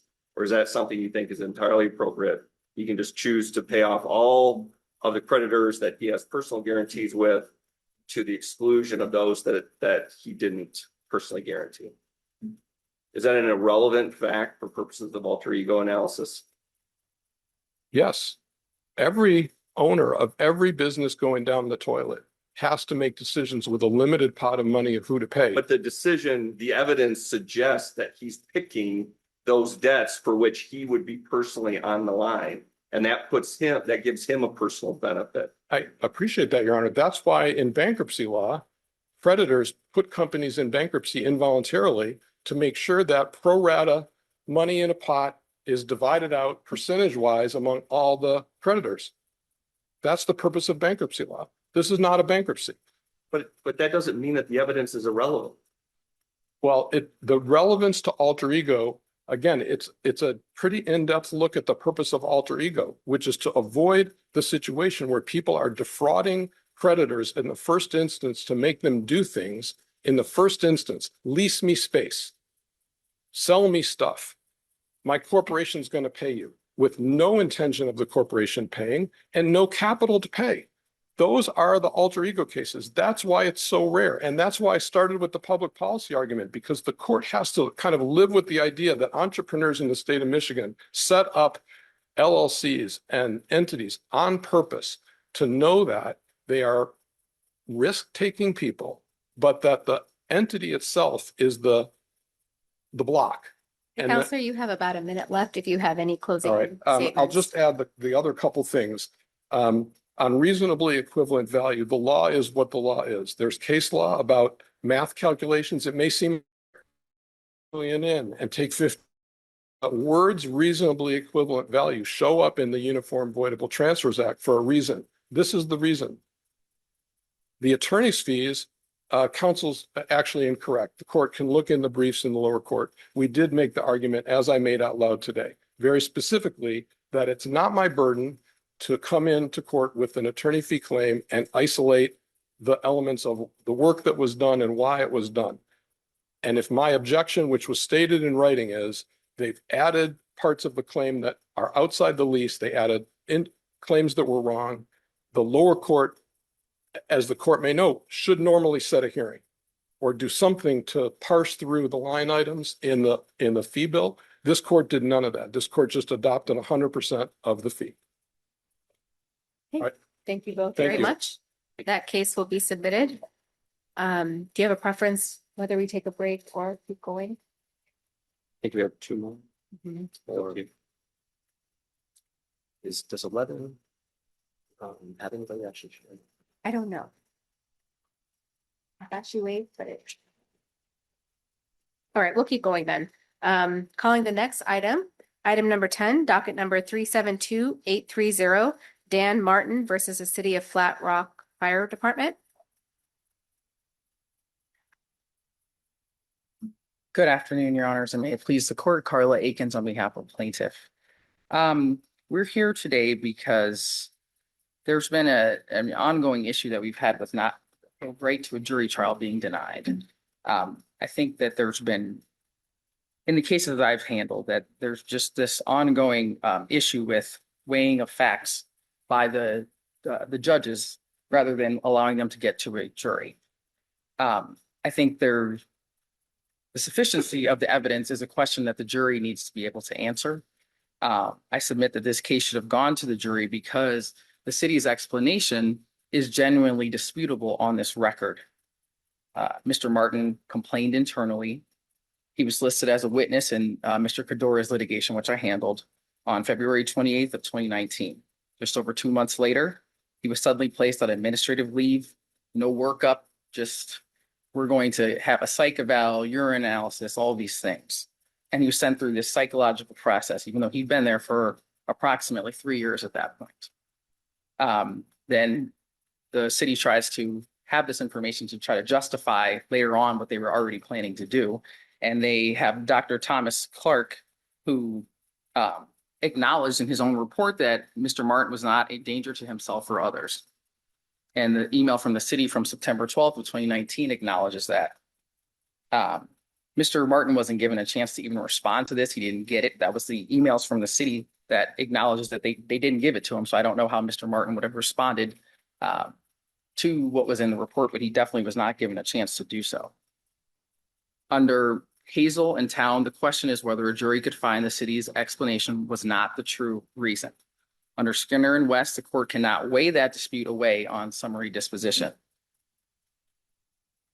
think this goes back to constitutional matters. Obviously, the 7th Amendment and the Michigan Constitution, Article 1, Section 14, is that it is actually unconstitutional for a court to decide facts.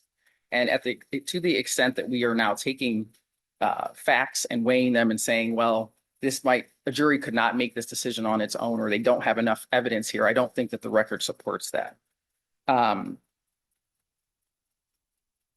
just want to go over the timeline. I did briefly, just a little bit more detail. So December 6th of 2016, Mr. Martin was hired by the Flat Rock City of Flat Rock Fire Department.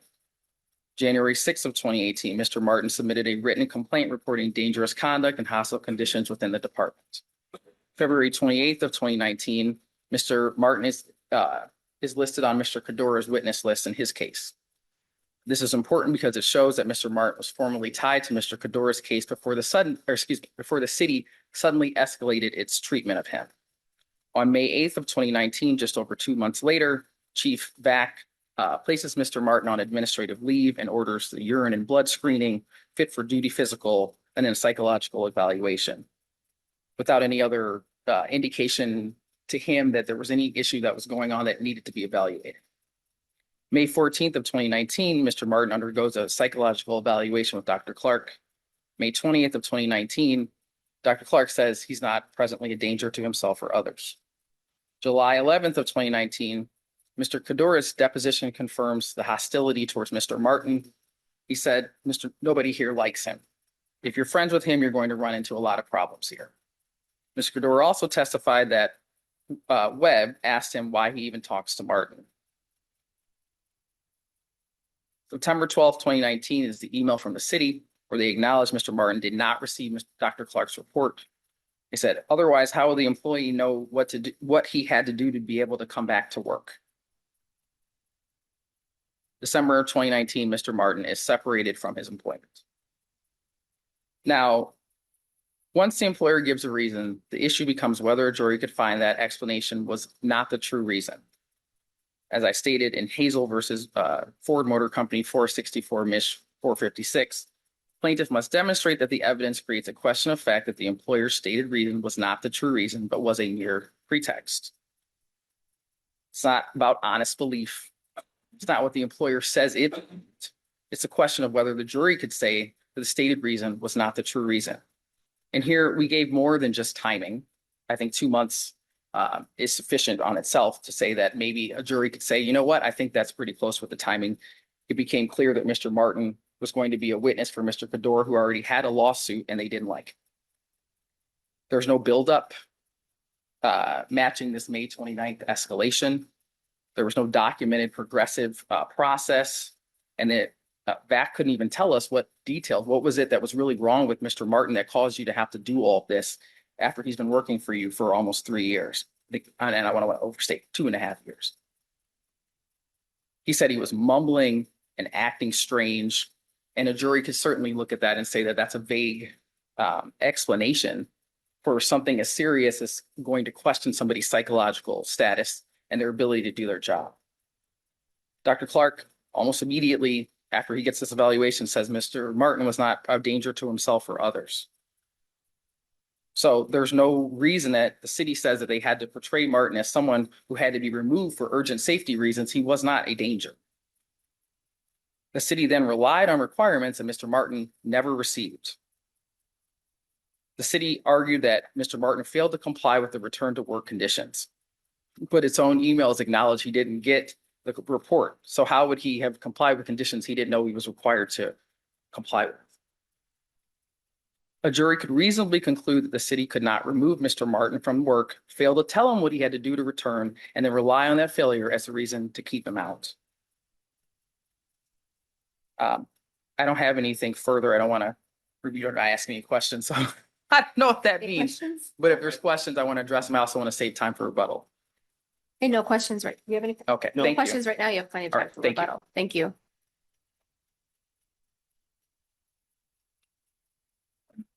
Good morning, Your Honors. Nancy Dembinski for the defendants at police in this case.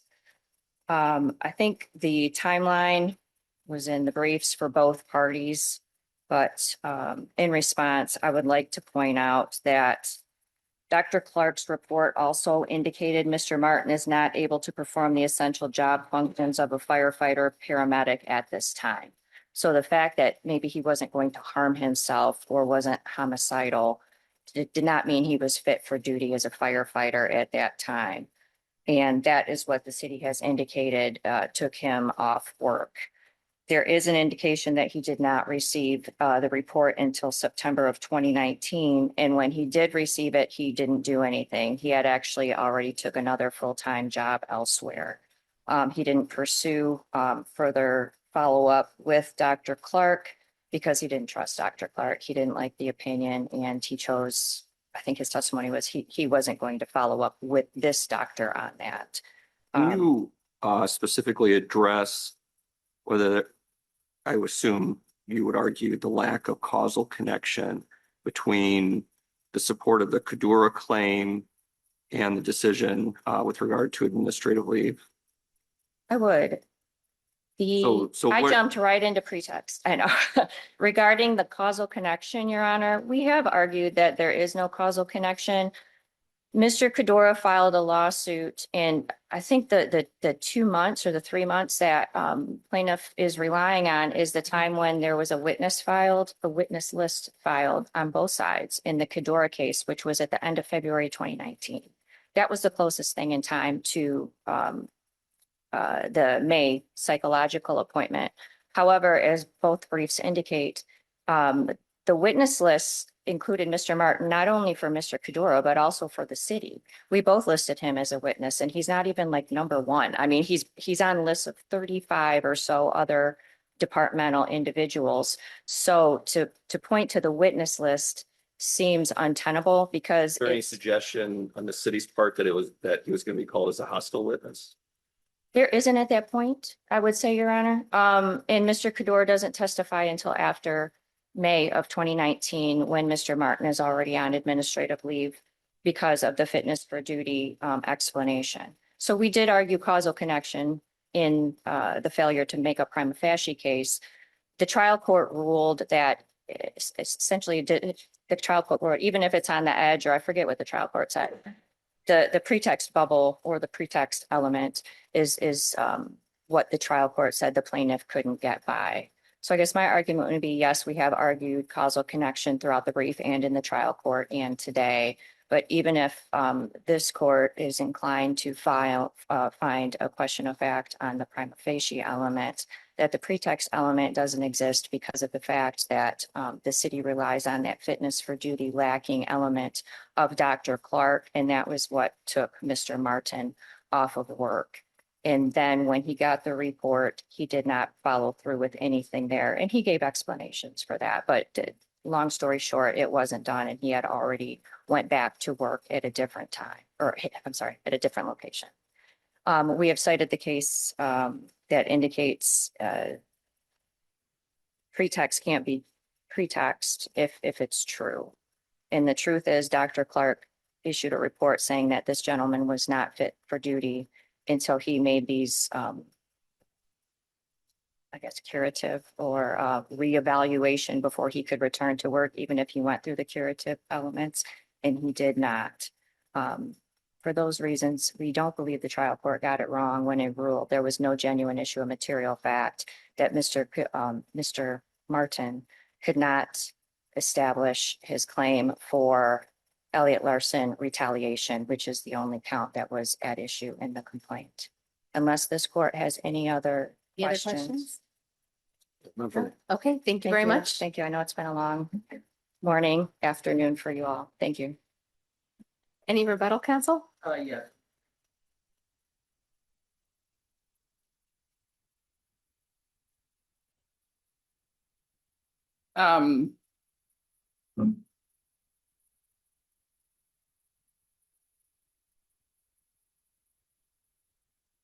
The issue, though, is that the city stated that it was relying on something specific, which was that Mr. Martin was a danger to himself or others. And so if he's not given opportunity, if he's not a danger, that's not true. Yes, that's one way of proving pretext, but that's not the only way. That's not the test. Town versus Michigan Bell Telephone Company, 455 Mich 688 697, 1997. Plaintiff may establish that the defendant's articulated legitimate reasons are pretext by showing that the reasons had no basis in fact, were not the actual factors motivating the decision, or insufficient to justify the decision. The city's emails acknowledged Mr. Martin had not even been given the report explaining what he needed to do to return to work. A jury could reasonably conclude the city couldn't rely on alleged non-compliance when the employee wasn't given the instructions. Again, all the city's arguments rely on weighing evidence to find out whether or not the jury would believe them. Belief should make no part of anyone's analysis on summary dispositions or summary judgment. I think the Michigan case law is clear on that. The U.S. Supreme Court is clear on that. I'm going to go back to make sure I'm in the right case here.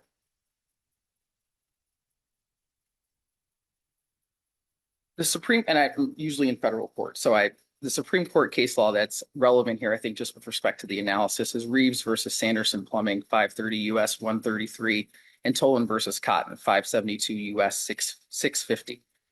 You're not supposed to take someone's belief about what they were doing. Of course, the defendant is always going to say that they did that. If you have to rely on believing the defendant in order to support disposition in their favor, then we can't have summary disposition. Under Reeves, proof that the defendant's explanation is unworthy of credence is one form of circumstantial evidence that is probative of intentional discrimination. In Tolan versus Cotton, the court reiterated that there's not this honest belief, and I understand because I think there's a split, if you will. I know the Sixth Circuit has held, and I know that sometimes we use the Sixth Circuit case law to analogize these situations, but I don't believe that honest belief is what we should be using. I don't think the Supreme Court has ever held that.